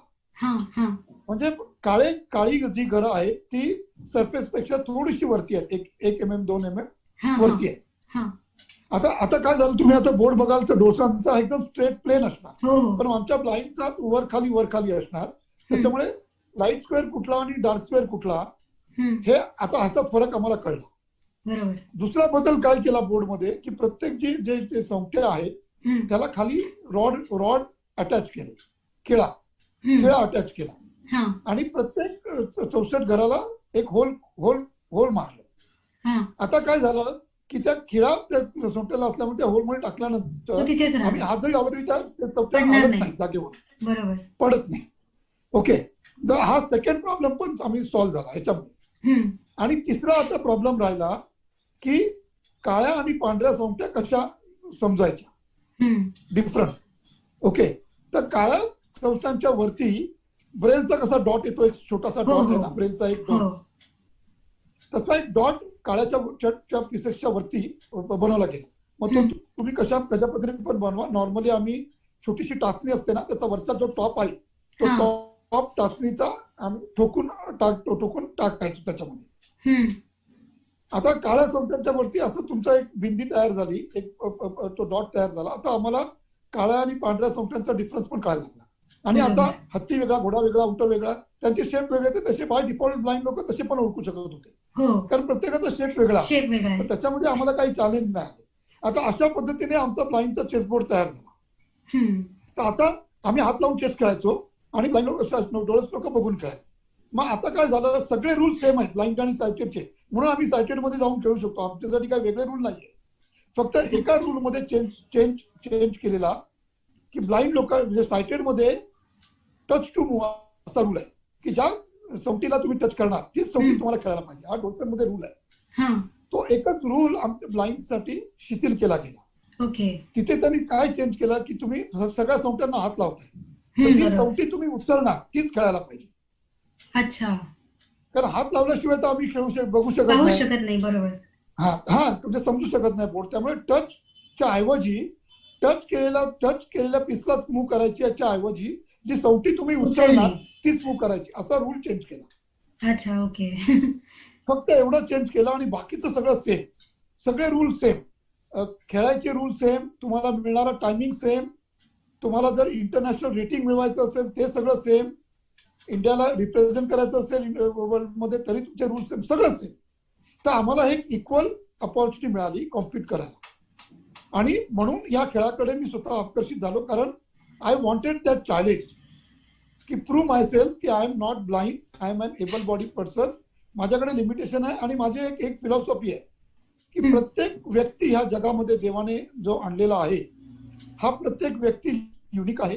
प्रत्येक व्यक्तीचं लिमिटेशन आहे, काही ना काहीतरी लिमिटेशन आहे, आणि प्रत्येक व्यक्तीला देवाने काहीतरी युनिक दिलेलं आहे. ही माझी स्वतःची भावना आहे. प्रत्येक व्यक्ती बघा तुम्ही, म्हणजे त्याच्यामध्ये काहीतरी युनिक असणार, काहीतरी लिमिटेशन असणार. बरोबर. कुठलाच व्यक्ती, इव्हन डोसांमध्ये तुम्ही बघा, राईट, प्रत्येक बरोबर. जण अभ्यास करतो, प्रत्येक जण शाळेत जातो, प्रत्येकाचे मार्क्स सारखे असतात का? नाही. नसतात.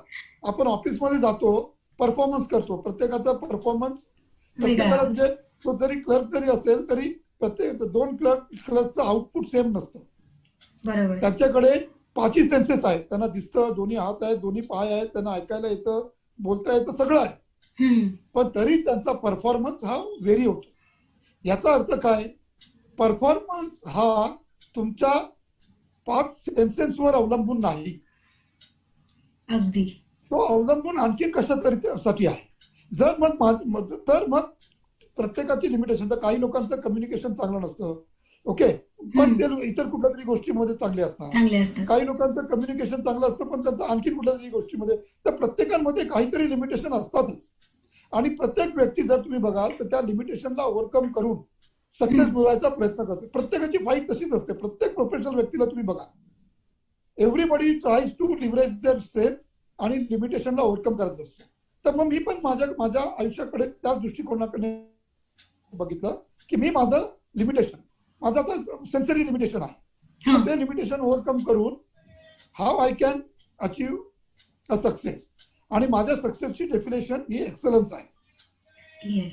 ओके, तर असं मी ते परस्यू केलं. आणि म्हणून आणि चेसचं मी केलं. आणि मग आम्ही सायकेलमध्ये जायचं कारण किंवा नॅशनलमध्ये जायचं कारण किंवा इंटरनॅशनल खेळायची इच्छा, तो एक्सलन्स पार्ट जो होता, की मग फक्त आपण आपल्याला इथे लिमिट का करायचं, जर इतर देशाची लोक पण त्यांच्या खेळून इंटरनॅशनलला येतात तर आपले पण जायला पाहिजे. That is an ultimate thing. Okay, मग तसंच ट्रॅकिंग, तुम्ही तो पण एक प्रश्न विचारला होता की हो. ट्रॅकिंग आणि Himalayan expedition. Let me answer that part. हाच पार्ट. आता चेस माझ्यासाठी प्रोफेशन होतं, चेस माझ्यासाठी पॅशन होते, पण ट्रॅकिंग माझ्यासाठी हॉबी होती. ओके. नेचर हे पहिल्यापासून मला आवडायचं, म्हणजे टू क्लोजर टू नेचर. आणि आपल्या आता मुंबईमध्ये आपण राहतो, मुंबईमध्ये तुम्हाला असं नैसर्गिक सौंदर्य दिसत नाही, बघायला मिळत नाही. अगदी अजिबातच नाही. तर ती ओढ होती की आपण निसर्ग कसा बघायचं, त्याने ट्रॅकिंगकडे ओढला गेलो. That is hobby. आणि मग आम्हाला अशी लोक मिळाली चेसमुळे अशा लोकांची ओळख झाली की ज्यांची हॉबी ट्रॅकिंग सुद्धा आहे. मग त्यांच्याबरोबर आम्ही सह्याद्रीमध्ये बरेचसे गड आम्ही सर केले त्यांच्याबरोबर. मग म्हणजे काही गड असे खूप डिफिकल्ट होते, कळसुबाई, हरिश्चंद्र गड वगैरे, हे खूप डिफिकल्ट गड, म्हणजे इव्हन डोळसांसाठी पण ते डिफिकल्ट पावसामध्ये. पण त्याच्यामध्ये एक फिजिकल स्ट्रेंथ आमच्यामध्ये, म्हणजे माझ्यामध्ये आहे, त्याचं एक रिअलायझेशन झालं की आय एम ऑल्सो, म्हणजे मी मेंटली स्ट्रॉंग आहे पण I am physically also strong. आणि मग त्याच्यामध्ये आल्यानंतर त्या लोकांची जी आमची मैत्री झाली, ते लोक माउंटेनियर होते, त्यांनी बरेच एक्सपिडिशन्स केले होते. मग ह्या फील्डमध्ये पण एक्सलन्स म्हणजे काय, तर एक्सपिडिशन. मग आपण एक्सपिडिशन का नाही करू? खूप आम्ही प्रयत्न केला बोलायचा की आपण एक्सपिडिशन करायला पाहिजे, पण एक्सपिडिशन हे डोळसांसाठी सुद्धा डिफिकल्ट आहे. खूप लोकांचा जीव गेलेला आहे त्याच्यामध्ये, काही लोकांचं हँडिकॅप झालेले आहेत, खूप लोकांनी आपलं एक्सपिडिशन अर्ध्यावर सोडून परत आले. आपण ऐकतो की एव्हरेस्ट, फार कमी लोक एव्हरेस्ट सर करू शकतात, फार कमी लोक कांचनगंगा सर करू शकतात. ओके, हिमालयन एक्सपिडिशन हे सोपं काम नाही. मग ब्लाइंडला कोण घेऊन जाणार, कोणीच तयार नव्हतं. पण तरी सुद्धा आमच्याबरोबरची जी काही मुलं होती ज्यांनी खूप एक्सपिडिशन्स केलेले आहेत, कांचनगंगा वगैरे सारखे डिफिकल्ट केलेले आहेत, त्याच्यातल्या काही लोकांना असं वाटलं की याच्यातली काही लोक आहेत ही स्ट्रेंथ वाईज आणि खूप चांगली आहे, तर हे आपण एक्सप्लोर का नाही करावं. म्हणून त्यांनी 1992 साली ती एक्सपिडिशन हे केली, प्लॅन केली. पहिल्यांदाच कोणतरी अन्य व्यक्ती जात होते ना सर एक्सपिडिशनला? हो, वर्ल्ड मधली ती हिमालयन फर्स्ट एक्सपिडिशन. आणि मग त्यांनी त्याच्या 53 लोकांच्या पूर्ण त्या ग्रुपमध्ये 10 ब्लाइंड लोकांना निवडलं. ओके. आणि लकीली त्यांनी, I was one of the person to that. तर त्याचा, आणि मग तो चान्स मला मिळाला. पण त्याचा एकच एक्सपिरियन्स सांगतो, आणि मी म्हणजे सांगतो कारण तो एक्सपिरियन्स म्हणजे आज पण मला म्हणजे खूप इन्स्पिरेशन देऊन जातो. तर 27 दिवसाचं तो पूर्ण एक्सपिडिशन होतं. शेवटचे जेव्हा 2 दिवस राहिले होते, ते 2 दिवसाचं जो क्लाइम्बिंग होतं ते असं जवळजवळ 70 डिग्री 80 डिग्री असं क्लाइम्बिंग होतं. तर तुम्ही रोप लावून चढायचं होतं, म्हणजे ते नॉर्मल वॉकिंग नव्हतं. तर तुमच्या म्हणजे तुम्हाला ते बूट घालावे लागायचे, पण बुटांमध्ये खिळे होते, ते आयसॅक्स असायला पाहिजे, तो जुमार की ज्याने तुम्ही रोपवर लटकून राहू शकता. ओके, आणि मग तुम्ही ते खिळे, पायातले खिळे बर्फामध्ये असे अडकवायचे आणि पावलं टाकायची, आणि तुमच्या हातात जी आयसॅक्स दिली ती पण तुम्ही बर्फामध्ये रुतवायची. तर ते टेक्निक होतं की चार म्हणजे 2 हात आणि 2 पाय, कारण तुम्ही असं उभं चढताय ना दोराला लटकून. तर कमीत कमी 3 गोष्टी तुमच्या कायम त्या बर्फात रुतलेल्या असायला पाहिजे. तर अशा पद्धतीने तुम्ही मग तो एक हात, म्हणजे एक 4 पैकी 1 बर्फातून काढायचा, तो पुढे न्यायचा, तो रुतवायचा, मग दुसरा काढायचा, म्हणजे प्रत्येक वेळी 2 हात आणि 2 पायपैकी 3 बर्फात कसे असतील, हे सगळं टेक्निक आम्ही शिकलो होतो. हिमालयन माउंटेनिंगचं ट्रेनिंग केलं होतं म्हणून. तर तसं केलं. आणि जेव्हा आम्ही 2 दिवस राहिले होते तेव्हा आम्हाला सायक्लोन म्हणजे सायक्लोन आलं तिथे. हा आई गं. आणि त्या सायक्लोनमुळे मग त्यांनी ठरवलं की 3 आम्हाला शिखर अचीव करायची होती, क्षितिधर आणि लद्दाख. आणि तर त्यांनी ठरवलं की आता आपण काही लोकांना परत पाठवूया आणि फक्त काहीच लोक पुढे जाऊन कम्प्लीट करतील मग. तर ते पीक क्षितिधर पण ते आम्ही मग जितीने कम्प्लीट केलं. पण त्यावेळी तो एक ऑप्शन होता परत जायचा. आम्हाला ब्लाइंड लोकांना पण दिला होता की तुम्हाला परत जायचं तर परत जा, कारण पुढचं डिफिकल्ट आहे, सायक्लोनमुळे काही होऊ शकतं. पण ती मनात एक जिद्द होती, म्हणजे की आपण एका हातात घेतलेलं काम कधी सोडायचं नाही आणि अपॉर्च्युनिटी आपल्या लाईफमध्ये परत मिळणार नाही. मग ते परस्यू केलं. ओके. आणि ज्यावेळी आम्ही म्हणजे 2 दिवस कंप्लीट केले आणि शेवटी त्या शिखरावर पोहोचलो, तोपर्यंत सायक्लोनमुळे पूर्ण क्लाउडी होतो. तो 2 दिवस पूर्ण क्लाउडी होते. पण ज्यावेळी मी स्वतः त्या शिखरावर पोहोचलो, त्या फक्त काही 5, 6, 7 सेकंदासाठी सूर्य ढगाच्या बाहेर आला. ओके. आणि माझा जो पार्टनर होता त्याने मला एक्सप्लेन केलं की कसं दिसतंय. तर मी त्या बर्फावर उभा आहे, सकाळचं सूर्याचं किरण त्या बर्फावर पडलंय आणि तो बर्फ आहे ना, म्हणजे सोन्यासारखा दिसतो, म्हणजे जसं आपण एका सोन्याच्या पर्वतावर उभा आहोत.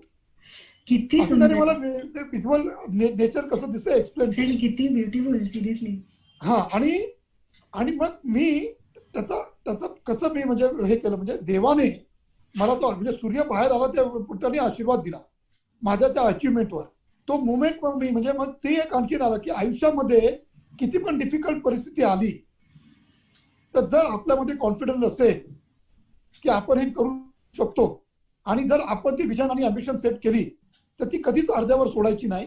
काही जरी झालं तरी त्याला परस्यू करायचं आणि अचीव्ह करायचं. तर जर आपण असं केलं तर आपण नुसतं आपलं अम्बिशन अचीव्ह म्हणजे मिळू शकत, ते गोल अचीव्ह नाही करत, आपल्याला देव आणखीन काहीतरी एक्स्ट्रा देतो.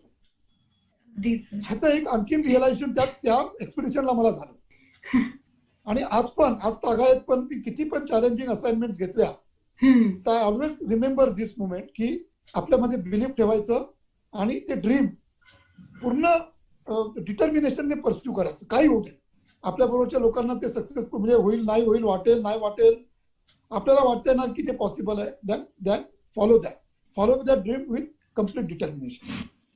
असं.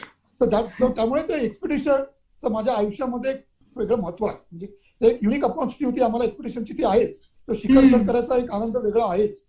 पण माझ्या दृष्टीने हा जो क्षण आहे तर तो पण एक डिफायनिंग मुवमेंट आहे माझ्या व्यक्तिमत्व घडवण्याचा. येस सर, जसं तुम्ही म्हणालात की बुद्धिबळ हा खेळ तुमच्यासाठी एक प्रोफेशन आहे, सोशल ऍक्टिव्हिटी आहे, किंवा पर्सनली सुद्धा तुम्हाला चेस खूप आवडता खेळ आहे. एक प्रश्न असा की बुद्धिबळाच्या खेळाचा बुद्धिअंक वाढीसाठी पण उपयोग होतो आणि त्यामुळे शालेय विद्यार्थ्यांना या खेळाची सवय लागायला हवी असा आग्रह आपण धरता असं ऐकलंय, तर त्याविषयी सांगाल का? बरोबर. चेसने सायंटिफिकली प्रूव्ह केलेलं आहे की it is help student to improve their academic performance.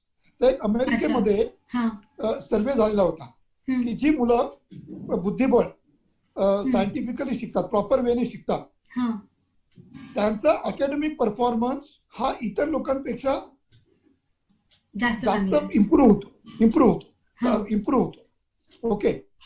आणि दुसरा एक सायंटिफिक रिसर्च आहे केलेला आहे की चेस हा ब्रेनच्या अशा पार्टना ऍक्टिव्हेट करतो ज्या पार्ट इम्पॉर्टंट प्ले करतात काही एबिलिटीज बिल्ड करण्यासाठी. एबिलिटीज कुठल्या? Concentration, okay, calculative ability, analytical ability, weighing म्हणजे आपण जजमेंट करतो ना, वेव करतो ना की हे करेक्ट की हे करेक्ट वगैरे, decision making, okay, decision making. त्याच्यानंतर कॉम्पिटेटिव्हनेस, ओके. कॉम्पिटेटिव्ह सगळ्या स्पोर्ट्स मध्ये असतो. पण हे ज्या स्किल्स आहेत ह्या limited, it is not limited to chess.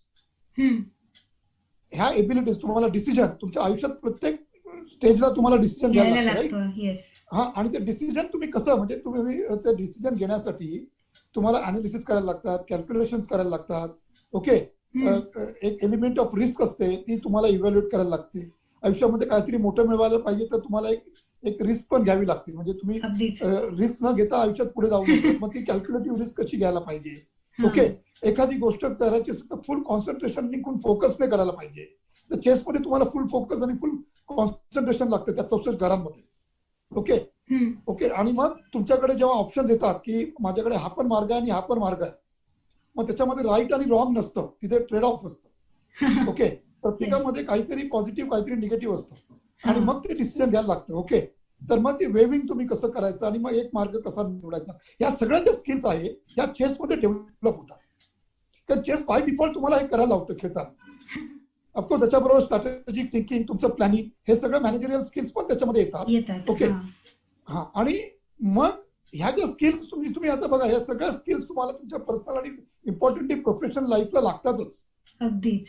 आणि जर तुम्हाला प्रोफेशनल लाईफला कॉम्पिट करून पुढे जायचं असेल तर ह्या स्किल्स बिल्ड करतात. आणि म्हणून आणि ह्या स्किल्स लहानपणापासून जर डेव्हलप झाल्या तर तो व्यक्ती आयुष्यामध्ये फास्ट प्रोग्रेस करू शकतो. हे आणखी त्याच्या मागचा उद्देश. म्हणून आमच्या लहान मुलांना, आपल्या ब्लाइंड मुलांना पण आपण जर रेडी करायचं असेल मेन स्ट्रीम मध्ये कॉम्पिट करायला, तर ह्या स्किल्स त्यांच्यामध्ये लहानपणामध्येच त्या निर्माण व्हायला पाहिजे.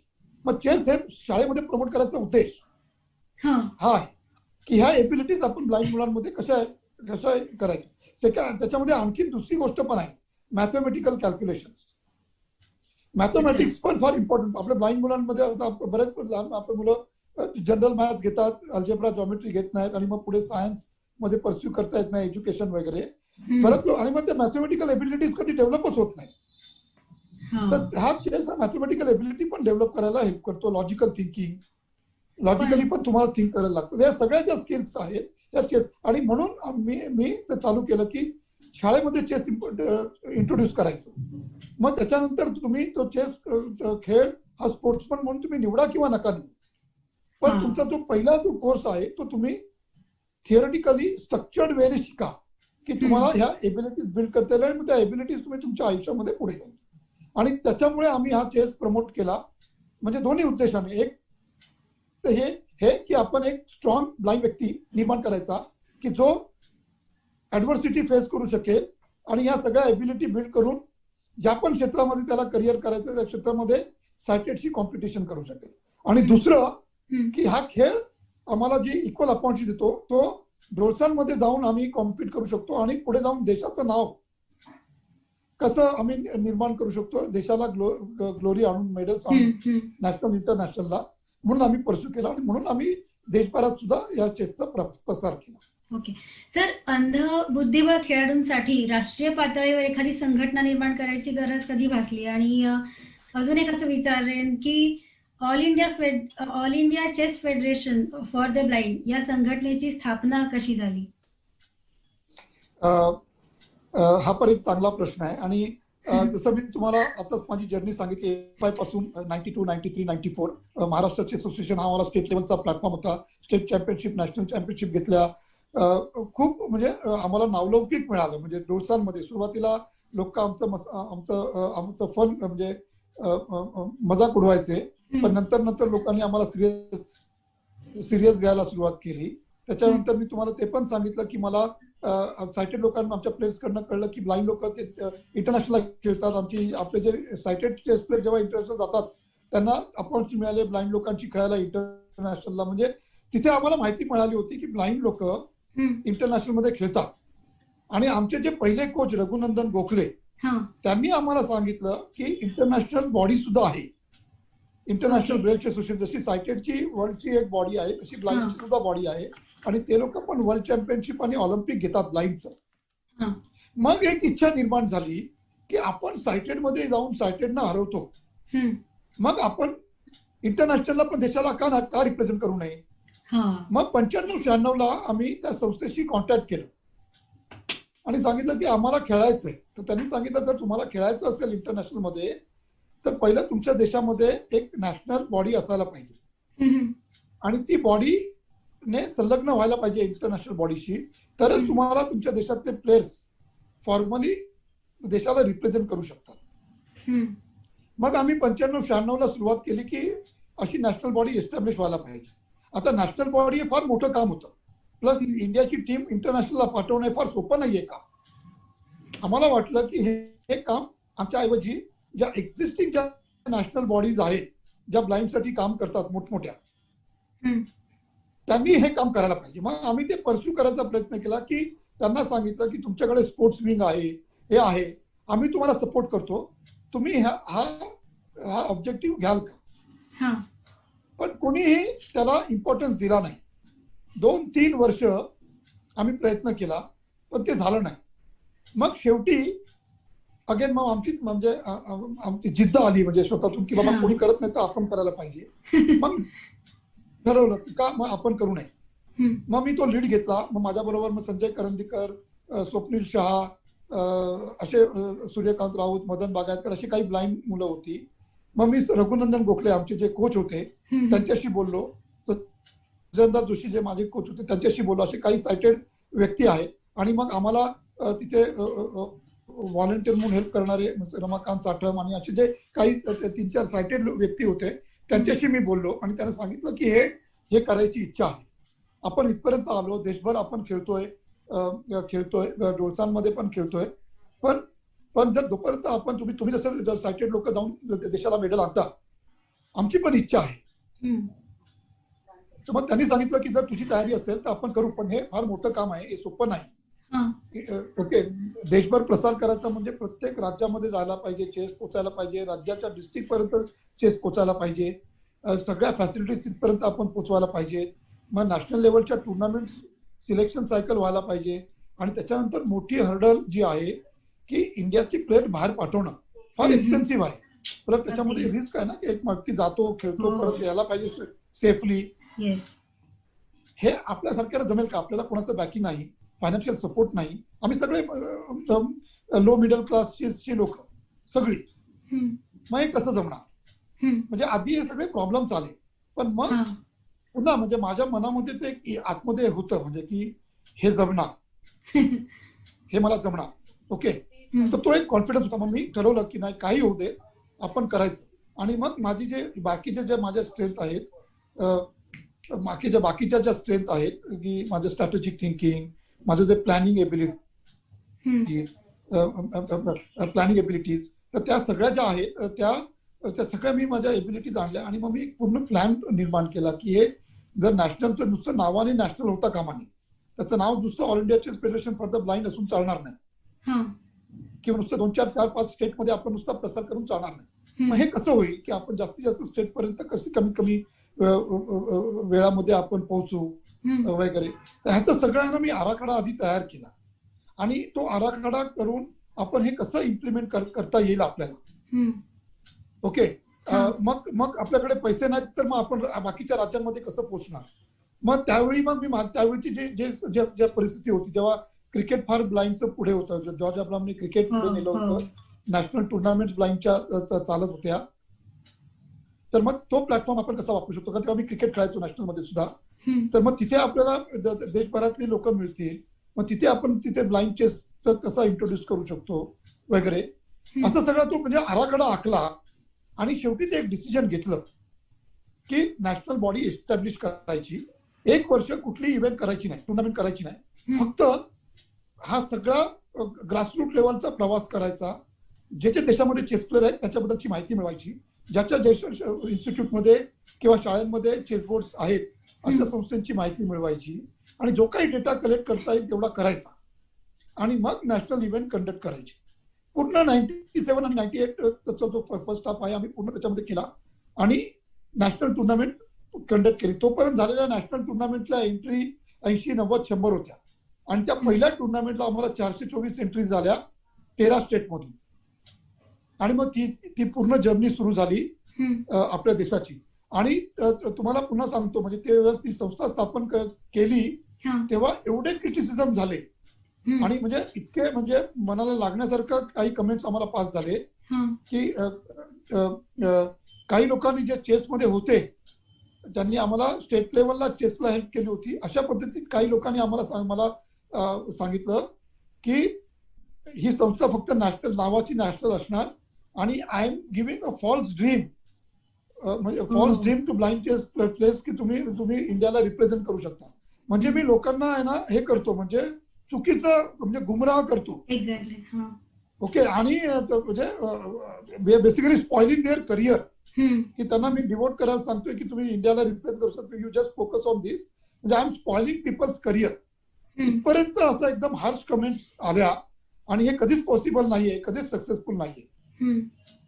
पण पुन्हा म्हणजे तो एक नेचर होता माझा की जेव्हा असे क्रिटिसिझम होत होते ना, की चांगलं काम नेहमी क्रिटिसाइजच होतं आधी सर. हा, जसं मी म्हटलं ना की मला जेव्हा ऍडमिशन नव्हतं मिळालं डिप्लोमासाठी, प्रत्येकाने सांगितलं की हे पॉसिबल नाहीये, यू कॅनॉट डू. आय टूक that instead of negativity positivity. इथे पण मी म्हटलं की ठीक आहे, ह्या लोकांना करून दाखवू आपण. आणि मग ते करून दाखवलं. आणि आज 98 पासून आजपर्यंत 1 नाही 2 नाही 36 टीम्स आपल्या भारताच्या वर्ल्ड चॅम्पियनशिप आणि ऑलिम्पियाडला गेल्या. 26 मेडल्स मिळवले आपण ऑलिम्पियाडमध्ये, गोल्ड मेडल पासून सिल्वर बॉल्स, सिनियर मध्ये आणि ज्युनियर मध्ये सगळीकडे. आणि आज आपला जो आपला देश आहे हा नुसता जाऊन खेळत नाही, तर आपण एवढे इनोव्हेशन त्याच्यामध्ये केलेले आहेत, एवढ्या नवीन केपेबिलिटीज बनवल्या आहेत की त्या केपेबिलिटीज आपण इंटरनॅशनलला दिलेल्या आहेत. आणि आपण आज इंटरनॅशनलचं ब्लाइंड चेस ला पण डिफाईन करायची केपेबिलिटी मिळवली. ऑफकोर्स आपल्याला टॉप 5 मध्ये यायचंय अजूनही स्टेट वाईज. पण आपण 97 ला सुरू केलं, 98 ला इंटरनॅशनलला खेळायला सुरुवात केली. जगामध्ये वर्ल्ड चॅम्पियनशिप आणि ऑलिम्पियाड 1958 पासून होत आहे. म्हणजे भारत हा 41 वर्ष पाठी होता. पण तो 41 वर्षाचा गॅप आपण कमी करत आज इथपर्यंत आलो की आपण वर्ल्ड मध्ये टॉप 7 मध्ये आहोत. आपण मेडल्स मिळवतोय, प्लस आपण इकोसिस्टम मध्ये कॉन्ट्रीब्युट करतोय इन्फ्रास्ट्रक्चर क्रिएट करायला, तिथपर्यंत आपण आलोय. आणि पुढच्या 5-7 वर्षामध्ये तुम्ही बघाल की भारत वर्ल्ड मध्ये टॉप 3 मध्ये असेल. तर तिथपर्यंत ही जर्नी ही जेव्हा आपण अशी सुरुवात केली की सगळ्या निगेटिव्हिटी फक्त कॉन्फिडेंटली लोकांना वाटत 10-12 लोक की आपण काहीतरी करू शकतो. 10-12 मध्ये सुद्धा काही लोकांना वाटायचं की एवढं नाही झालं, थोडं तरी 50% झालं तरी खूप. अशा पद्धतीने अशा परिस्थितीतून आम्ही जर्नी सुरू केली आणि आज India is considering to be one of the strong chess playing nation in the world. Sir, आता तुम्ही सांगितलं की एवढ्या सगळ्या टुर्नामेंट्स आपण खेळल्या, जिंकल्या, शिवाय आपण अनेक टुर्नामेंट्स जवळजवळ मी वाचले 250 ते 300 अगदी जिल्हा स्तरापासून ते आंतरराष्ट्रीय स्तरापर्यंत एवढ्या टुर्नामेंट्स आपण ऑर्गनाईज केल्यात. तर एखादी लक्षात राहिलेली आठवण एखाद्या टुर्नामेंट्स विषयीची सांगाल का? ओके. तर नॅशनल आणि स्टेट टुर्नामेंट्स आम्ही खूप केल्या, 250-300 केल्या. पण आम्ही 4 वर्ल्ड चॅम्पियनशिप केल्या, ऑलिम्पियाड आणि वर्ल्ड चॅम्पियनशिप. ओके. तर जसं मी पुन्हा माझं जे नेचर आहे की एक्सलन्स, जेव्हा आम्ही इंडियाला रिप्रेझेंट करायला सुरुवात केली आणि बघितलं की हे सगळे युरोपियन कंट्रीज टुर्नामेंट कंडक्ट करतात, तर इंडियाने का एखादी वर्ल्ड चॅम्पियनशिप कंडक्ट करू नये. ओके. तर आम्ही इंटरनॅशनल बॉडीला रिक्वेस्ट केली 2000 मध्ये की आम्हाला 2002 ची वर्ल्ड चॅम्पियनशिप इंडियाला मध्ये कंडक्ट करता येईल का. अच्छा. तर तुम्ही विश्वास नाही ठेवणार, प्रत्येक देशाने वोटिंग होतं तिथे टुर्नामेंट देण्यासाठी. प्रत्येक देशाने अपोज केलं इंडियाला द्यायला. आणि भाषणांमध्ये सांगितलं की Asian country, India is a developing country आणि ही स्टँडर्ड जे आहे इंटरनॅशनलचं मेंटेन करणं पॉसिबल नाही. तर हा मी एक इन्सल्ट समजलो आपल्या देशाचा. ओके. युरोपियन कंट्रीज असं का समजतात की इंडिया करू शकत नाही.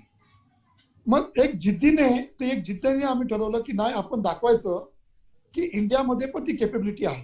मग ती कशी दाखवायची. मग 2003 ला आम्ही पहिली एशियन चॅम्पियनशिप कंडक्ट केली. आमच्यासाठी तो एक्सपिरियन्स पण होता की आपल्याला पण एक्सपिरियन्स मिळाला पाहिजे इंटरनॅशनल टुर्नामेंटचा, आणि वर्ल्ड बॉडीला पण दाखवू शकतो की आपण एक इंटरनॅशनल इव्हेंट करू शकतो. मग ती एशियन चॅम्पियनशिप केली आणि इंटरनॅशनल बॉडीच्या पदाधिकाऱ्यांना, प्रेसिडेंटना वगैरे इथे बोलवलं. आणि मग त्यांनी बघितली आपली केपेबिलिटी की हा येस, इंडिया पण टुर्नामेंट इंटरनॅशनल करू शकते. मग 2004 ला आम्ही 2006च्या वर्ल्ड चॅम्पियनशिपची रिक्वेस्ट दिली. मग तिथे काही अपोजला होते, पण जे पदाधिकारी होते इंटरनॅशनल बॉडीचे, प्रेसिडेंट, व्हाईस प्रेसिडेंट, त्यांनी स्वतःहून बघितलं होतं आपल्या इंडियाचं जी केपेबिलिटी, आपण एशियन चॅम्पियनशिप किती चांगली केली. तर त्यांनी सांगितलं की आपला जर प्रसार पण जर एशियामध्ये चेसचा व्हायला पाहिजे इंटरनॅशनल बॉडीचा, तर एक टुर्नामेंट एशियामध्ये सुद्धा व्हायला हवी, आतापर्यंत कधीच झाली नाही. मग त्यांनी ती टुर्नामेंट आम्हाला दिली 2006ची. मग ही टुर्नामेंट जेव्हा दिली तेव्हा तो जो इन्सर्ट किंवा जो 2000 सालचा होता तो माझ्या मनात होता की ही टुर्नामेंट अशी करून दाखवायची की ही लोक पुढे म्हणायला पाहिजे की इंडियाने सुद्धा युरोपियन कंट्री सारखी टुर्नामेंट केली. पण माझं मत होतं की आपण अशी करायची की आपण त्याच्यापेक्षा चांगली असली पाहिजे टुर्नामेंट. खूप मेहनत केली त्या टुर्नामेंटसाठी. गोव्याला ती टुर्नामेंट आम्ही ऑर्गनाईज केली, ती टुर्नामेंट. आणि म्हणजे ही टुर्नामेंट माझ्या दृष्टीने म्हणजे आयुष्यातली म्हणजे एक आठवण आहे. फायनलच्या भाषणामध्ये वर्ल्ड बॉडीच्या प्रेसिडेंटने भाषणात सांगितलं की 1958 पासून 2006 पर्यंत जेवढ्या ऑलिम्पियाड आणि वर्ल्ड चॅम्पियनशिप झाल्या त्या पूर्ण हिस्ट्रीमध्ये this is the most one of the best organised event in the history of blind chess. अशा पद्धतीने ती टुर्नामेंट ऑर्गनाईज केली. दुसरं कमेंट मिळालं, आमची सायटेडचे जे सायटेडची जी चेसची बॉडी आहे, ऑल इंडिया चेस फेडरेशनची सायटेडची बॉडी, त्याचे जे जनरल सेक्रेटरी आहेत मिस्टर डी व्ही सुंदर, त्यांनी भाषणात सांगितलं की आम्ही एवढ्या टुर्नामेंट केल्या नॅशनल इंटरनॅशनल, पण ही टुर्नामेंट जेव्हा मी बघतोय ऑर्गनाईज केली तर आम्ही ह्यांच्याकडनं धडा घ्यायला पाहिजे की इंटरनॅशनल टुर्नामेंट कशी कंडक्ट करायला पाहिजे. हे दुसरं कमेंट त्या टुर्नामेंटला मिळालं. आणि तिसरं कमेंट, आम्ही त्या टुर्नामेंटला स्पोर्ट्स मिनिस्टर आपला सेंट्रल गव्हर्नमेंटचा त्यावेळी मणिशंकर होते, अय्यर होते, ते आले होते. तर ते बोलले की मी विश्वासच नाही, म्हणजे त्यांना सांगितलं की हे ब्लाइंड लोकांनी केलंय सगळं ऑर्गनाईज, सॅटर्डे मदत केली आहे, बट द लीडर पूर्ण त्याचा हा ब्लाइंड आहे आणि त्याची ब्लाइंडची टीम आहे. तो म्हणतो आय कॅनॉट बिलीव्ह, म्हणजे तो म्हणतो की नाही मी विश्वासच नाही ठेवत. जाईपर्यंत पण त्यांनी विश्वास नाही ठेवला की this entire event has been conducted by under the leadership of blind and team of blind people with supported by sighted people of course. तर अशा पद्धतीने ती टुर्नामेंट केली. आणि आजही आता त्या टुर्नामेंट होऊन 14 वर्ष झाली. आजही आम्ही जेव्हा इंटरनॅशनलला जातो खेळायला आणि ते प्लेयर्स त्या टुर्नामेंटला आलेले असतात, ती टुर्नामेंट अजूनही आठवण करतात. ते म्हणतात की that was one of the best. Even today that tournament was one of the best organise event in the history of blind chess. असं तर त्यामुळे ती टुर्नामेंट म्हणजे माझा एक म्हणजे खूप म्हणजे क्लोज टू माय हार्ट अशी आहे की त्यांनी देशाला एक वेगळी ग्लोरी निर्माण करून दिली आणि देशाची मान अशी एकदम ताट मानेने आम्ही आता जगामध्ये जातो. तर त्या टुर्नामेंटचा फार मोठा पार्ट आहे त्याच्यामध्ये. सर, इंटरनॅशनल ब्रेल चेस असोसिएशनचे आज आपण प्रेसिडेंट आहात आणि मला वाटतं आतापर्यंत फक्त युरोपियन व्यक्तीच याचे प्रेसिडेंट असायचे, तर ही जबाबदारी तुमच्याकडे कशी आली आणि हा अनुभव, हे एक्सपिरियन्सेस विषयी काय सांगा? करेक्ट. ऍक्च्युली माझं स्वतःच म्हणजे असं कधी पर्सनल इच्छा नव्हती की आपण इंटरनॅशनल बॉडीचा प्रेसिडेंट व्हावा. ऑफकोर्स एक इच्छा होती की इंडियाने इंटरनॅशनल मध्ये कॉन्ट्रीब्युट करावं आणि त्याचं काम आम्ही ऑलरेडी सुरू केलं होतं. जसं मी तुम्हाला सांगितलं की आम्ही on the board blind person is at par with sighted person, कुठेही आम्ही त्याच्यापेक्षा कमी नाहीये. पण आम्ही कमी कुठे पडत होतो? ओके, कमी इंडियामध्ये आम्ही पडत होतो. चेस हा एक स्टुडियस गेम आहे. हजारोनी पुस्तकं तुम्हाला वाचावी लागतात, खूप थिअरी तुम्हाला समजावी लागते आणि कॉम्प्युटरचा पण खूप वापर चेस प्लेअर करतात प्रोफेशनल लेवलला. तर हे सगळं इन्फ्रास्ट्रक्चर ब्लाइंडसाठी अवेलेबल नव्हतं इंडियामध्ये. जेव्हा आम्ही इंटरनॅशनलला गेलो तर आम्हाला कळलं की हा गॅप इंटरनॅशनल मध्ये सुद्धा आहे. ब्लाइंडसाठी काही पुस्तकं आहेत ब्रेलमध्ये इंटरनॅशनल मध्ये जी इंडियामध्ये नव्हती. पण तुमच्याकडे कॉम्प्युटरची अवेलेबिलिटी, कॉम्प्युटर चेस अवेलेबल नव्हतं ब्लाइंडसाठी, किंवा तुमच्याकडे इलेक्ट्रॉनिक चेस पुस्तकं अवेलेबल नव्हती की जी लोक वाचू शकतात, जशी सायटेड लोक वाचतात डिजिटल पुस्तकं वगैरे. तर हा गॅप इंटरनॅशनल मध्ये पण होता. तर मग 2003ला आपल्या देशामध्ये आपण पहिलं ब्रेल चेसचं पुस्तक पब्लिश केलं आणि त्याच्यानंतर बरीच पुस्तकं केली. तर 2006ला मी 2 प्रोजेक्ट घेतले. 2003ला पहिला की 98 पासून मी खेळायला सुरुवात केली. तर मी एक IT प्रोफेशनल आहे, तर मी म्हटलं की ही माझी जबाबदारी आहे की मी ह्याच्यामध्ये काहीतरी करायला पाहिजे. तर 2003ला मी पहिला तो प्रोजेक्ट घेतला की एक स्पीच इनेबल चेस सॉफ्टवेअर बनवायचा ब्लाइंडसाठी, की ब्लाइंड कम्प्युटरमध्ये खेळू शकतो चेस सायटेड सारखं. आणि तो डेव्हलप केला, अर्धा डेव्हलप केला आणि मग पुढची ते स्टॉक डेव्हलपमेंट मला 64 का? टॉक 64. हा. आणि मग 2006ला म्हणजे जीटीएल फाउंडेशनच्या हेल्पने तो सॉफ्टवेअर कम्प्लीट करून 2006ला जी वर्ल्ड चॅम्पियनशिप मी आता म्हटली ना, त्या टुर्नामेंटला हा. आम्ही तो लॉन्च केला. हा. वर्ल्डचा पहिला talking chess software for the blind. Okay, माझं पहिलं इन्व्हेन्शन, माझं पहिलं रिसर्च, तो पहिलं इन्व्हेन्शन.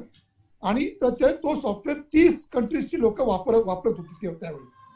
त्याच वेळी आम्ही डेझी म्हणजे 2005ला मला डेझी एक नवीन टेक्नॉलॉजी आहे, डिजिटल एक्सेबल इन्फॉर्मेशन सिस्टम. त्याच्यामध्ये पुस्तकं कन्वर्ट होतात, म्हणजे तुमची एज्युकेशनल पासून नॉवेल पासून.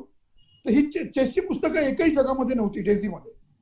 मग मी तो एक प्रोग्राम हातात घेतला आणि 32 पुस्तकं डेझीमध्ये केली. India became the first country to create chess books in Daisy format, digital format. आणि ती पुस्तकं पण आम्ही जगभर दिली. म्हणजे ही दोन कॉन्ट्रीब्युशन इंडियाचे जगाला. म्हणजे आपण काय बघतो, म्हणजे देशामध्ये तुम्ही बघाल तर आपण टेक्नॉलॉजी वेस्टर्न कंट्रीज कडनं आणतो, अमेरिकेकडनं आपल्याकडे टेक्नॉलॉजी येतात, युरोपकडनं येतात, राईट. आपण जगात बघतो, राईट, आजूबाजूला. किंवा आपण काही बऱ्याच गोष्टी त्यांच्या इन्व्हेन्शन आपण अडॉप्ट करतो, त्यांचे डिझाईन अडॉप्ट करतो. ओके, फार कमी आपलं जे आहे, जे आपण इंटरनॅशनल दिलं, योगा बिगा. हल्ली आपण बऱ्याच गोष्टी मिळतो. आपल्याला प्राईम मिनिस्टर जे नरेंद्र मोदी आहेत, त्यांची खूप इच्छा आहे की आपण द्यावं. पण ब्लाइंड चेसने हे 2006 पासूनच सुरू केलं जगाला द्यायला. चेसमध्ये आपला चेस सॉफ्टवेअर आपण वेस्टर्न कंट्रीजना दिला, डिजिटल पुस्तकं आपण वेस्टर्न कंट्रीजला दिली. म्हणजे वेस्टर्न कंट्रीजने अडॉप्ट केलं. That is the satisfaction. आणि तशा पद्धतीने आपण कॉन्ट्रीब्युट करायला सुरुवात केली तिकडे.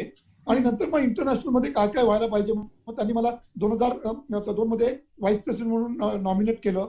एक्झिक्युटिव्ह कमिटीमध्ये मेंबर म्हणून आधी घेतलं.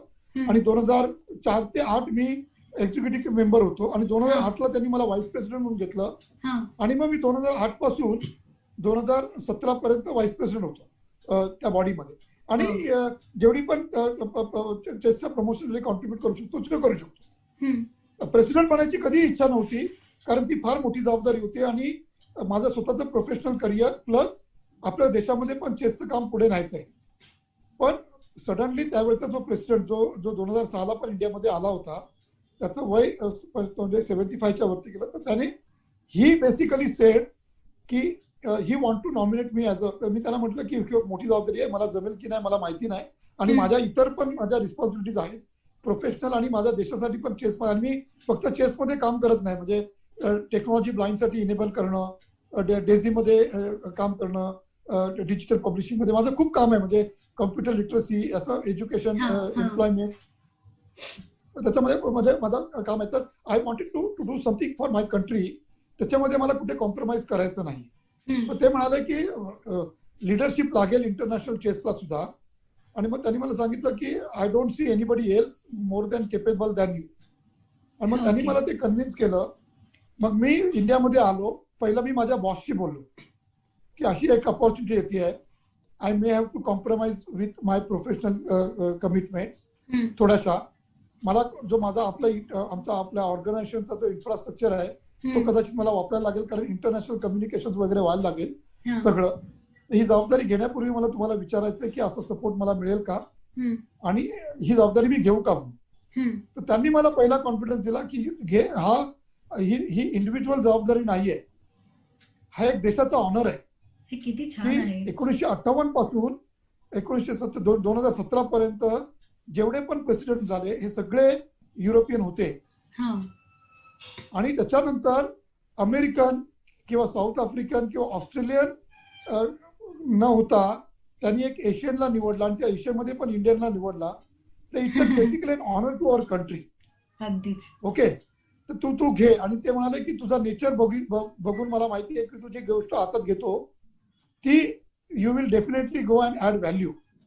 आणि ते काम तू करशील 4 वर्षामध्ये ते इंटरनॅशनल ब्लेड चेसच्या दृष्टीने सुद्धा महत्वाचं असेलच, पण ते आपल्या देशाच्या नावलौकिकीसाठी फार इम्पॉर्टंट असेल.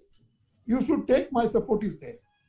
आणि मग मी ती जबाबदारी घेतली. आणि प्रत्येक वेळी लोक नॉमिनेट करतात, म्हणजे इलेक्शनचा फॉर्म भरतात. माझ्या केसमध्ये आय हॅव बीन नॉमिनेटेड. मी स्वतःहून फॉर्म भरला नाही. I have been nominated by somebody else.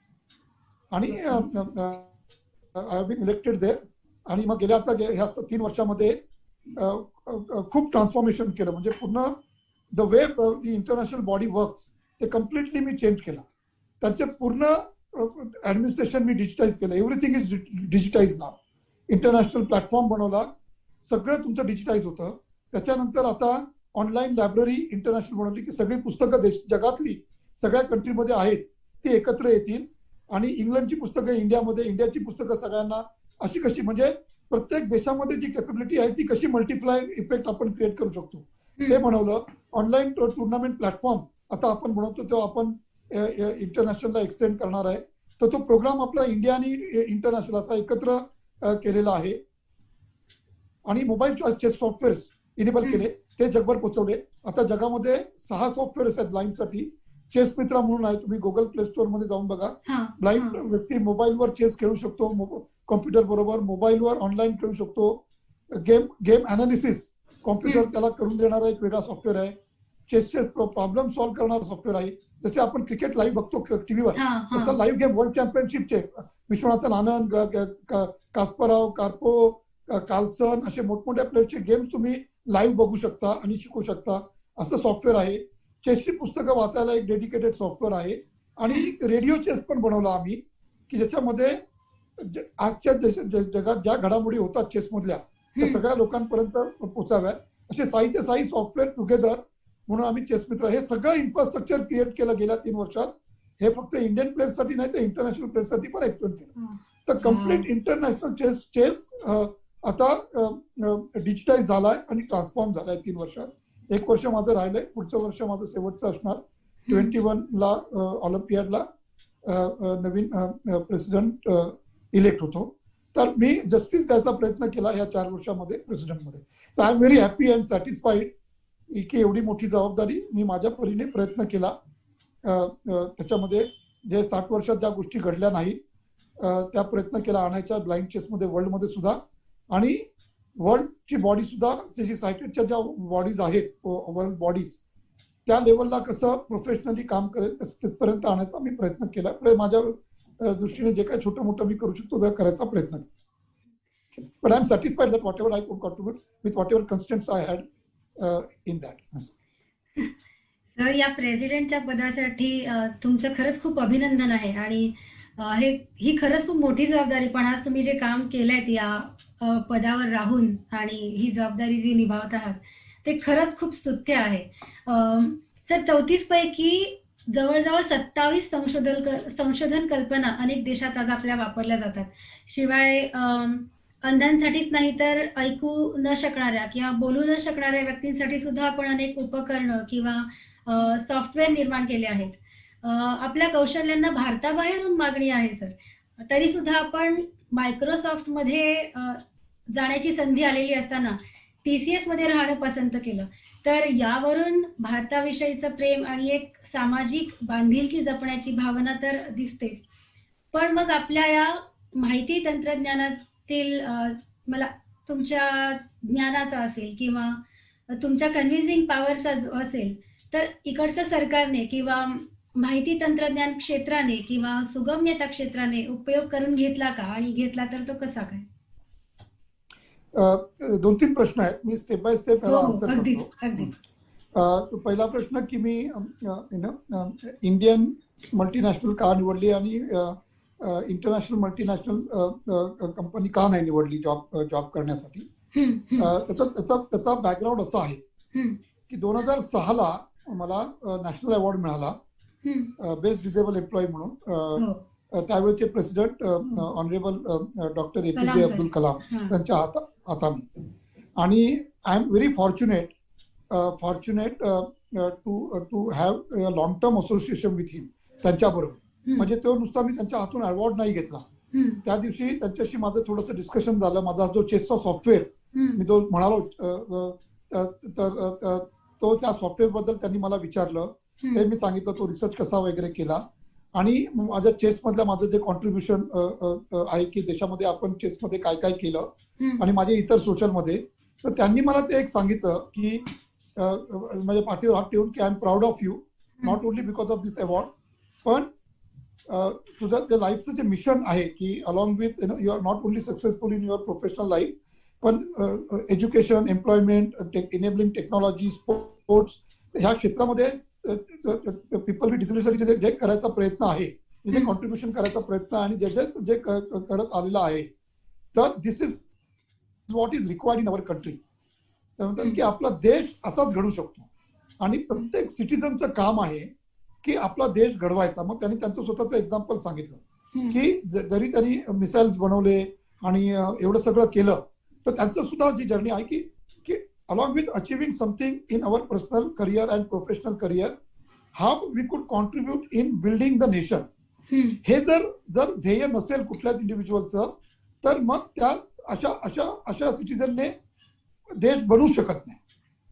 आणि त्यांनी ते माझ्या ज्या कामाला म्हणजे चेसचं जे काम केलं होतं किंवा कॉम्प्युटरच्या लिटरसीमध्ये केलेलं काम, एम्प्लॉयमेंटमध्ये कामला त्यांनी म्हणजे पाठीवर थाप दिली आणि सांगितलं की हे तू परस्यू कर, हे आयुष्यात कधी सोडू नकोस. तर ते तो जो होता म्हणजे that has been endorsement of my purpose of life. मी जसं म्हटलं ना, चेस प्रमोट करायला, कारण मी माझ्या लाईफमध्ये चेसने आणलं, तर माझं चेसचं करिअर करताना मी I have made that is a purpose of my life, mission of my life, promoting chess. Okay. IT शिकल्यानंतर मग मी आयटी शिकवायला सुरुवात केली लोकांना, कॉम्प्युटर सेंटर्स बनवले, प्रोग्रामिंग सेंटर्स बनवले देशामध्ये वगैरे. It is become a mission of my life. तर ते म्हणजे देशासाठी काहीतरी करायचं ही भावना, त्याची एन्डॉर्समेंट. म्हणजे बऱ्याच वेळा म्हणजे मी तुम्हाला एक प्रामाणिकपणे ऑनेस्टली सांगतो की हे सगळं करताना खूप सॅक्रिफाईस करायला लागले. सगळ्यात महत्वाची माझी फॅमिली लाईफ.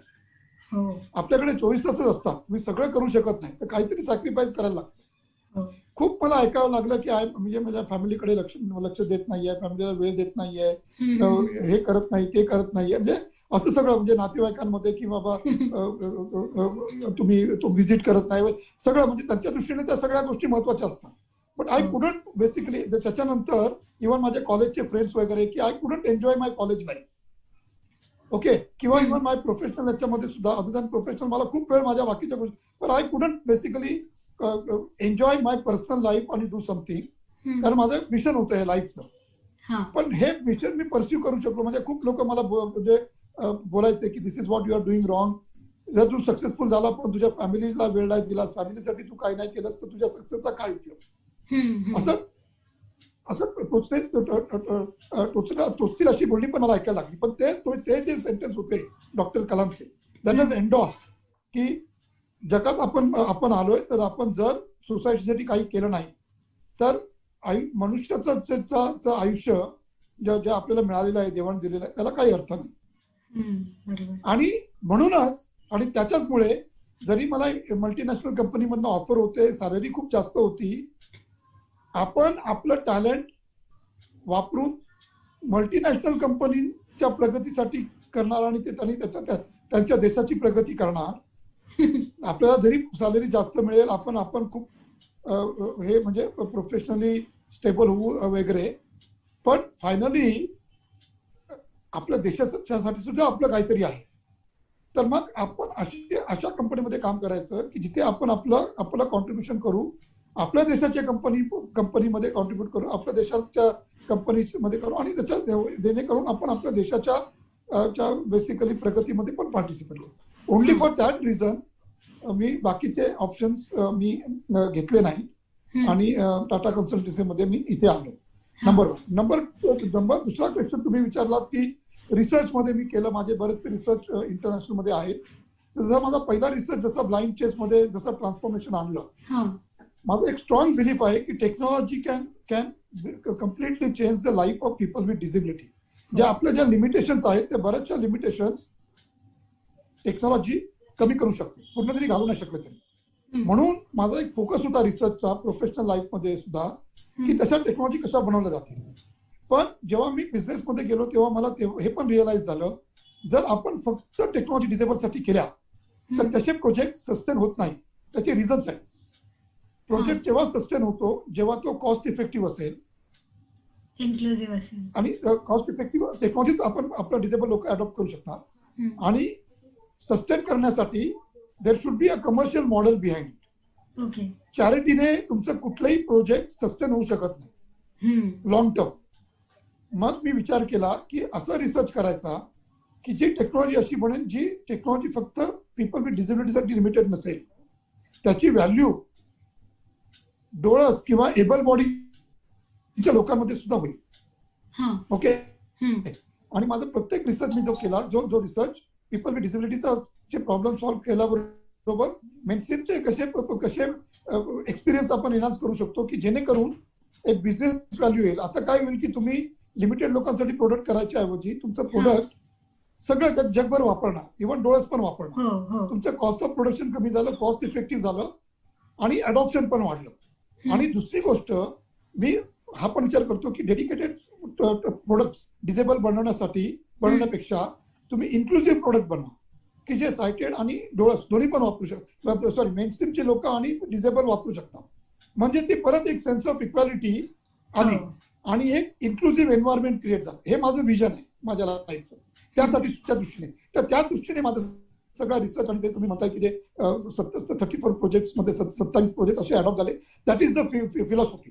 तर माझ्या फिलॉसॉफीचा थोडासा ऑब्जेक्टिव्ह थोडं वेगळं आहे. जरी focused is solving the problem of people with disabilities problems, how we could create an inclusive environment, creating value for entire mankind. आणि म्हणून त्या प्रोजेक्टचा इम्पॅक्ट आपल्याला असे मोठे दिसतात आणि त्या दृष्टीने मग माझं पूर्ण रिसर्च मी कंटिन्यू केलं आणि माझं काम ह्या क्षेत्रामध्ये परस्यू केलं. रिसर्च केले, पेटंट फाईल केले वगैरे वगैरे. जसं मी सांगितलं की मी बऱ्याच सोशल इनिशिएटिव्ह मध्ये इन्व्हॉल्ड आहे. तर काही इनिशिएटिव्ह गव्हर्नमेंट ड्रिव्हन्स आहेत, गव्हर्नमेंट बॉडीज ड्रिव्हन आहेत, काही इनिशिएटिव्ह एनजीओ ड्रिव्हन्स आहेत, काही इनिशिएटिव्ह कन्सोर्शियम ऑफ एनजीओ ड्रिव्हन आहेत, सपोर्टेड बाय गव्हर्नमेंट असं. तर एकंदरीत बऱ्याच तशा क्षेत्रामध्ये जसं बघायला गेलं तर इंडियाचं एक्सेलेबल इंडिया कॅम्पेन, त्या कॅम्पेनमध्ये एक रिसर्च आहे सुगम पुस्तकालय, जो TCSचं इनोव्हेशन आहे. आम्ही I was involved in that. तो रिसर्चने आज एक्सेसिबल डिजिटल पब्लिशिंग आपल्या देशामध्ये, तर तो पार्ट गव्हर्नमेंटचा, तिथे ते गव्हर्नमेंटने इन्व्हॉल्व करून घेतलं. जे एक्सेसिबिलिटीचं स्टँडर्ड जे इंडियामध्ये आता बनतंय त्याच्यामध्ये सिडॅक म्हणजे एक संस्था आहे, त्याच्या under bureau of Indian standard accessibility standard बनवायचं आता काम चालू आहे इंडिया. त्या कमिटीमध्ये मला म्हणजे मी आहे. So I'm one of the co-chair of that standard bodies initiative. त्याच्यानंतर IEEE म्हणून एक इंटरनॅशनल IT ची जी व्हेरी पॉप्युलर ऑर्गनायझेशन आहे, हे फार काम देशभरात करते. तर त्यांच्यामध्ये सुद्धा identifying the gap in standards in language technologies वगैरे, तर त्याच्यामध्ये पण एक सब ग्रुपचा को-चेअर म्हणून मला तिथे घेतलेलं आहे. तर तिथे सुद्धा माझं कॉन्ट्रीब्युशन आहे. त्याच्यानंतर जे कन्सोर्शियम ऑफ एनजीओज आहेत, जे डिजिटल पब्लिशिंग वर काम करतात आपल्या देशामध्ये, तर त्या बॉडीमध्ये सुद्धा मी ऍक्टिव्हली पार्टिसिपेट करून माझं कॉन्ट्रीब्युशन मी करतो. काही इंडिव्हिज्युअल ऑर्गनायझेशन्स मध्ये माझं कॉन्टॅक्ट आहे, तिथे कॉम्प्युटर सेंटर, जसं फर्स्ट प्रोग्रामिंग सॉफ्टवेअर प्रोग्रामिंगचा ट्रेनिंग प्रोग्राम सुरू केला होता 2003-4-5 ला. तो पूर्ण प्रोग्राम बनवून GTL फाउंडेशनने केला. तर असे इनिशिएटिव्ह आहेत. अशा डिफरंट इनिशिएटिव्ह मध्ये मी म्हणजे जसं जमलं तसं मला पार्टिसिपेट केलं. बरेचसे गव्हर्नमेंट बॉडीज वगैरे मध्ये इतर लोक आहेत, मी नाही आहेत, डायरेक्टली इन्व्हॉल्व नाही आहेत, पण जी लोक काम करतात त्यांना मी माझ्या नॉलेज मधनं जे काही सपोर्ट करू शकतो तसं मी करतो. द रिझन आहे कारण मी I don't basically go and publish what I do in the field.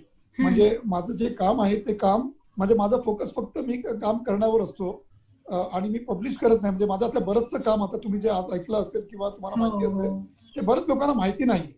तर that is one of my drawback, म्हणजे एरिया की ज्या एरियामध्ये मी ते काम मार्केट केलं नाही, की लोकांपर्यंत पोहोचवलं नाही.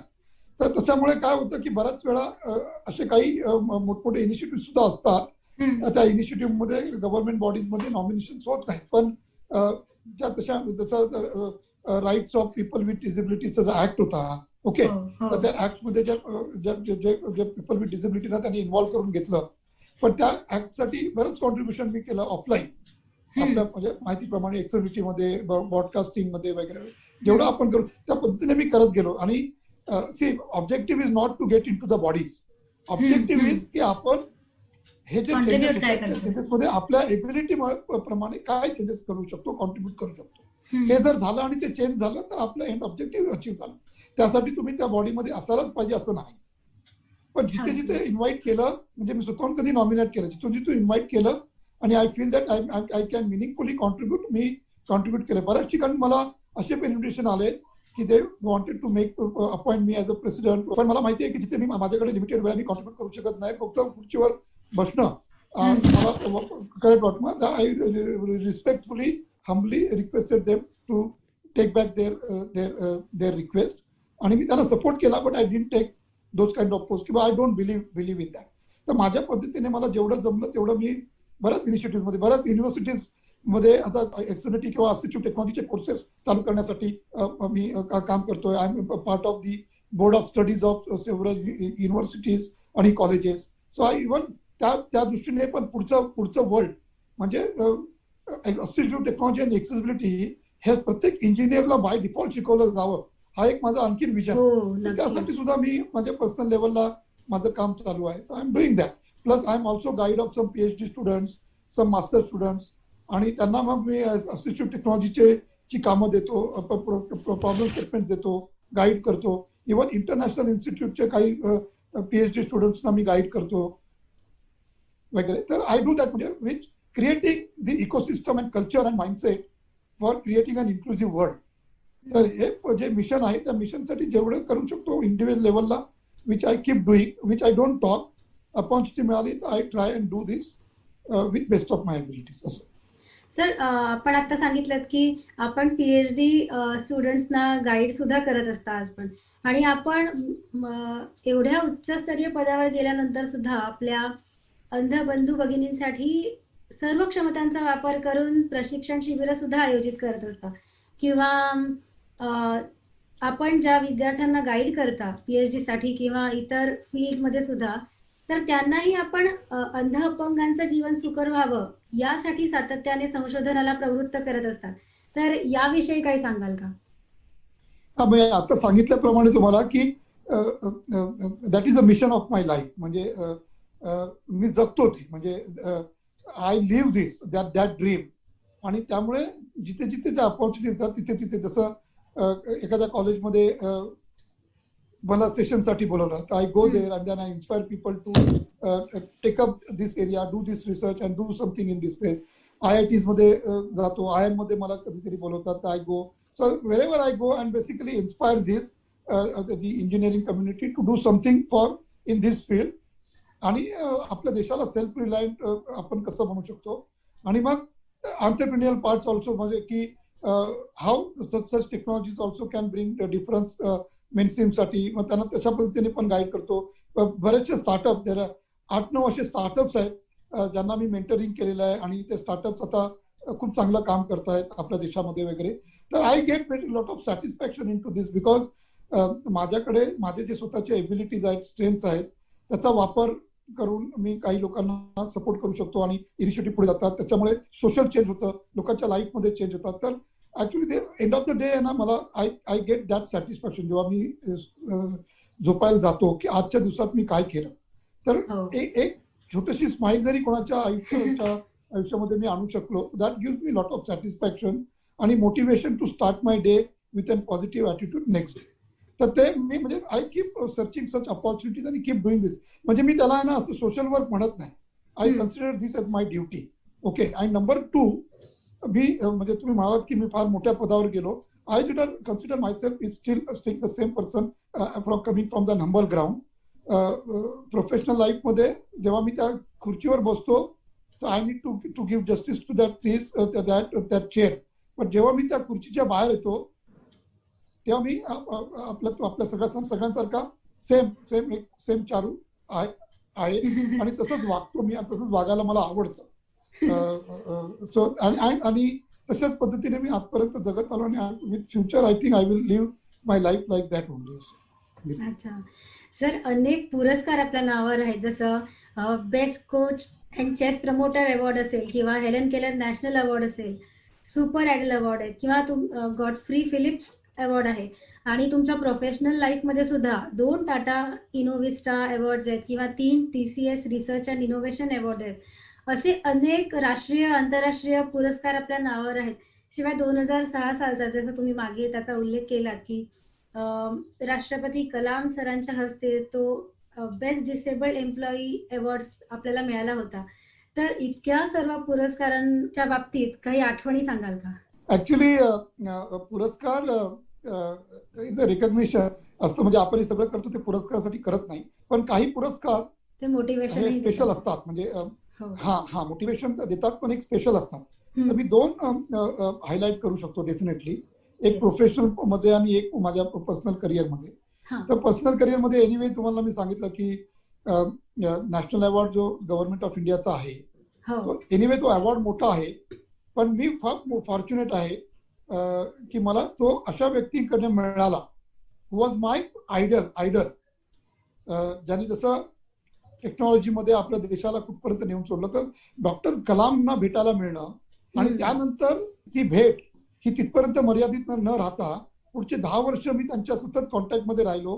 त्यांचं मेंटरशिप, त्यांचं गायडन्स मला मिळालं. ओके, त्या भेटीनंतर. तर तो अवॉर्ड मी खूप चेरिश करतो, कारण तो त्यांच्याकडनं मला मिळाला. ज्या व्यक्तींना मी माझा आयडल मानलं आणि त्यांनी जसं त्यांच्या आयुष्यामध्ये प्रोफेशनल लाईफमध्ये ज्या अचिव्हमेंट केल्या त्या एक्सेप्शनल आहेत, प्लस त्यांनी आपला देश घडवण्यासाठी जे कॉन्ट्रीब्युशन केलं, दॅट इज शेवट त्यांच्या आयुष्याच्या शेवटच्या श्वासापर्यंत त्यांनी आपला देश घडवण्याचा प्रयत्न. बघा, ते एका कॉलेजला म्हणजे एका युनिव्हर्सिटीमध्ये लेक्चर द्यायला जातानाच त्यांनी आपलं जग सोडलं. म्हणजे शेवटपर्यंत त्यांनी आपलं देश कसा घडवू आपण आणि देश घडवण्यासाठी आपण नागरिक घडवणं. ओके, तर म्हणजे त्यांचे मिशन, माझी आपण त्यांचं काम आणि माझ्या कामामध्ये कुठेही कंपॅरिझन नाहीये, पण underline principles which we both share together आणि त्यांचं जे मेंटरशिप मला मिळाली, तर तो अवॉर्ड मी म्हणजे खूप माझ्या दृष्टीने फार महत्वाचा आहे, कारण I could basically pursue that relationship with him for next 10 years. आणि दुसरा अवॉर्ड जो प्रोफेशनल मध्ये आहे, जे TCS मध्ये मला नॅशनल म्हणजे जे टाटा कन्सल्टन्सीमध्ये मला जे 4-5 अवॉर्ड मिळाले, किंवा टाटा ग्रुपमध्ये जे रिसर्चचे अवॉर्ड मिळाले, जे ग्रुप लेवलचे आहेत, तर तो जो जे अवॉर्ड आहे ते खूप स्पेशल आहे. त्याचं कारण असं आहे, मी एक म्हणजे फिजिकल लिमिटेशन मधला एक व्यक्ती जो सॉफ्टवेअर फील्डमध्ये मी आलो, जेव्हा I was one of the few who has enter into the software field, ती जी जर्नी केली आणि त्याच्यानंतर मी जे रिसर्च करतोय ते रिसर्च अशा व्यक्तींबरोबर करतोय मी की जे इंडियाचं बेस्ट ब्रेन आहे.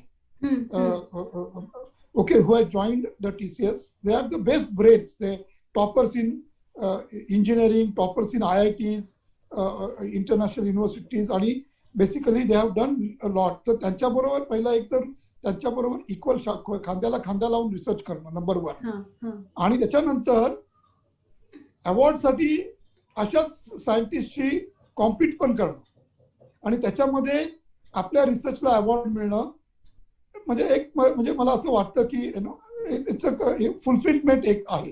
ही एक TCS लेवलला झाली. त्यानंतर TCS लेवलला माझा रिसर्च सिलेक्ट होतो की जो ग्रुप लेवलला नॉमिनेट होतो, आणि टाटा ग्रुप लेवलला 100 कंपन्या आहेत, त्याच्यामध्ये खूप रिसर्च आणि डायव्हर्स रिसर्च, नुसतं टेक्नॉलॉजी रिसर्च नाही. टाटा स्टील मध्ये जसा एक वेगळ्या प्रकारचा स्टील लेवल म्हणजे त्याचा मॅन्युफॅक्चरिंग लेवलचा रिसर्च होतो. टाटा केमिकल्स मध्ये केमिकलचा लेवल, एनर्जी टाटा पॉवर मध्ये एनर्जीचा लेवलचा रिसर्च आहे. टाटा मोटर्स मध्ये ऑटोमोबाईल मध्ये रिसर्च होतो. तुमच्या टायटन मध्ये डिझाईन लेवलचे रिसर्च होतात. असे अनेक वेगवेगळ्या डायव्हर्स एरिया मधले जे रिसर्च आहेत आणि तिकडचे जे सायंटिस्ट आहेत त्यांचे जे रिसर्च येतात त्यांच्या कंपनीचे टॉपर होऊन, आणि ते टाटा लेवलच्या ग्रुप लेवलला नॉमिनेट होतात. आणि त्याच्यातून सुद्धा माझा रिसर्च 2 वेळा बॅक टू बॅक वेगवेगळे रिसर्च माझे सिलेक्ट झाले आणि अवॉर्ड मिळाला. So that gives me a sense of fulfilment, which म्हणजे माझं जी एक इच्छा होती की I need to compete with mainstream आणि दाखवावं की ब्लाइंड व्यक्ती सुद्धा करू शकतो. म्हणजे आपण दाखवण्यासाठी केलं म्हणजे आपण करतोय असं नाही आहे अवॉर्ड, पण ती फायनली ती एक म्हणजे जेव्हा मी जे डिसिजन घेतलं गव्हर्नमेंट जॉब सोडून कॉर्पोरेट मध्ये येणं, हे सोपं डिसिजन नाहीये. मी 2004 ला घेतलेलं की ब्लाइंड लोकांना त्या काळात जॉब मिळणं मुश्किल होतं. गव्हर्नमेंट जॉब सिक्युअर एकदा मिळाला की तुम्ही त्याच्यातून रिटायर होणार, म्हणजे फॅमिली सेफ. पण त्यातून निघायचं आणि कॉर्पोरेट वर्ल्ड मध्ये तुम्ही परफॉर्म नाही केलं की नेक्स्ट डे तुम्ही बाहेर. तुमचा अगदी. जॉब परमनंट नसतो. तुम्ही परफॉर्म नाही केलं की तुम्हाला पिंक स्लिप मिळते, तुम्ही जायचं बाहेर. कारण तिथे बरोबर. Everything is been devolved on performance आणि it is right way of basically evaluating and professional performances. Okay, which I strongly believe. असं यायचं नाही अचानक मी जर माझा जॉब गेला, मी जर परफॉर्म करू नाही शकलो तर सायटेड मध्ये कॉम्पिट करून IT मध्ये, तर माझी फॅमिली किती स्ट्रगल करणार. पण तो जो कॉन्फिडन्स मला मिळाला आणि मी ते परस्यू केलं आणि त्या कॉन्फिडन्स की I was having that self belief की मी सक्सेसफुल होणार. आणि मी नुसता सॉफ्टवेअर प्रोग्रामर म्हणून सक्सेसफुल न होता रिसर्च मध्ये आलो. सॉफ्टवेअर प्रोग्राम आणि रिसर्च फार वेगळा आहे. One of the most difficult field in the IT research. आणि त्या नुसतं रिसर्च सक्सेसफुल न करता पेटंट फाईल करणं ही एक पण अचिव्हमेंट असते. 34-35 रिसर्च माझे प्रोजेक्ट लाईव्ह झाले, ती एक वेगळ्या लेवलची. पण त्याच्यानंतर TCS लेवलला अवॉर्ड मिळणं, टाटा लेवलला अवॉर्ड मिळणं, it's fulfilment. So that gives me satisfaction की मी जे डिसिजन घेतलं 2003-04 गव्हर्नमेंट जॉईंट सोडून इथे येणं, ते डिसिजन हे म्हणजे त्या डिसिजन मध्ये पण फक्त 2 लोक मला होते माझ्या सर्कलमध्ये. त्यांनी सांगितलं की this is a correct decision. प्रत्येकाने सांगितलं की it is a wrong decision. I will repent की मी आजही तेच आहे. Okay, but today I am satisfied की I have took a correct decision. माझ्या प्रोफेशनल लेवलला पण मी I reach to the level at very senior level at IT company. आणि या सगळ्या अचिव्हमेंट्स की I took the correct decision. आणि हेच मी माझ्या ज्यांना पण मी भेटतो सांगतो की you believe in your abilities,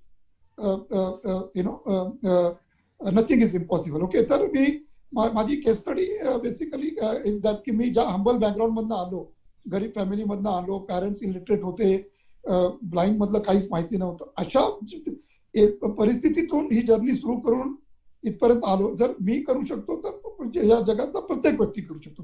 I am not a special person की मला देवाने काहीतरी स्पेशल दिलेलं आहे. I am just like anybody. Everything is possible. तर this is what that is what the fulfilment which I get from that award, nothing else. Okay. तर एक शेवटचा प्रश्न मला विचारायला आवडेल, तो असा की एक यशस्वी IT प्रोफेशनल शिवाय आंतरराष्ट्रीय पातळीवरील एक संशोधक आणि बुद्धिबळ खेळाडू आणि चेस प्रमोटर या सर्व दृष्टिकोनातून आपल्या श्रोत्यांना आपण काय सांगाल किंवा काय संदेश द्यायला आवडेल? माझे फक्त 2च मेसेजेस आहेत. म्हणजे मी काय एवढा मोठा व्यक्ती नाहीये की मी लोकांना ज्ञान द्यावं, पण माझे 2 मेसेजेस आहेत.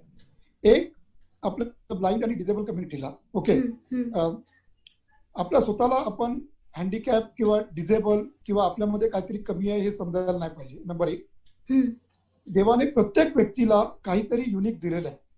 व्हॉट इज इम्पॉर्टंट इज की आपण ते शोधायला पाहिजे की आपल्यामध्ये काय ते युनिक आहे, काय स्ट्रेंथ आहे, आणि ते स्ट्रेंथ आपण कसं लिव्हरेज करू शकतो की आपण आणि आपली लाईफ डिग्निटी आणि रिस्पेक्ट, सेल्फ रिस्पेक्टने जगू शकतो, विथ कम्प्लीट डिग्निटी जगू शकतो आणि सेल्फ रिलायन्स जगू शकतो. ह्या दृष्टीने आपलं आयुष्य आपण परस्यू करायला पाहिजे. नंबर 1. नंबर 2, जगात असं काहीच नसतं जे इम्पॉसिबल आहे.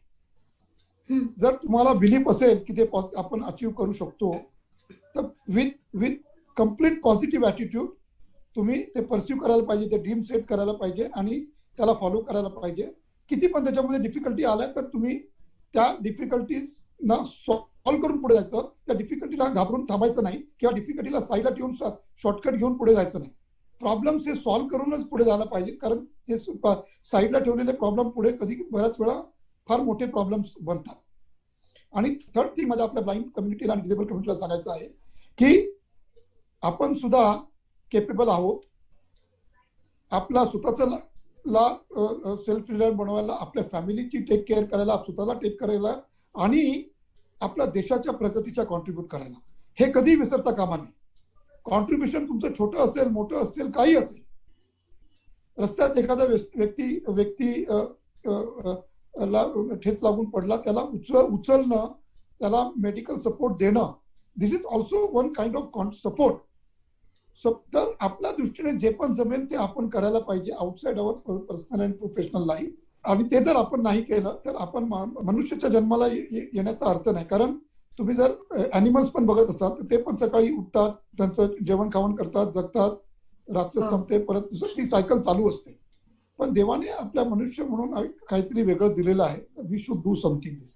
सेकंड मेसेज माझा एक जनरल फॉर ऑल द सोसायटीला आहे. Okay, people with disability are also like you know, तुमच्यासारखेच आहे.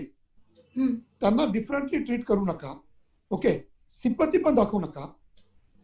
What they need is just an opportunity. आणि तुमची बिलीफ, त्यांच्या एबिलिटीवर बिलीव्ह करून त्यांना अपॉर्च्युनिटी द्या and allow them to basically explore their path. ते सुद्धा तुमच्यासारखेच आयुष्य डिग्निफाईड वेने जगू शकतात. पण तुमच्या माइंडसेटने की पीपल विथ डिसेबिलिटी हे करू शकत नाही, हे करू शकत नाही, अननेसेसरी हर्डल त्यांच्या आयुष्यामध्ये क्रिएट करू नका, की जेणेकरून त्यांचं स्ट्रगल आणखी डिफिकल्ट होईल. बऱ्याच वेळा सोसायटीच्या माइंडसेटमुळे आणि कल्चरमुळे अननेसेसरी हर्डल्स क्रिएट होतात आणि that makes the struggle more difficult. तर हे जर दोन्ही पण सेगमेंट ऑफ द सोसायटीने कॉम्प्लिमेंट केलं इच अदरला, दॅट माझं जे एंड विजन आहे, इन्क्लुझिव्ह एन्व्हायरमेंट, इन्क्लुझिव्ह इकोसिस्टम और इन्क्लुझिव्ह सोसायटी, हे पॉसिबल आहे.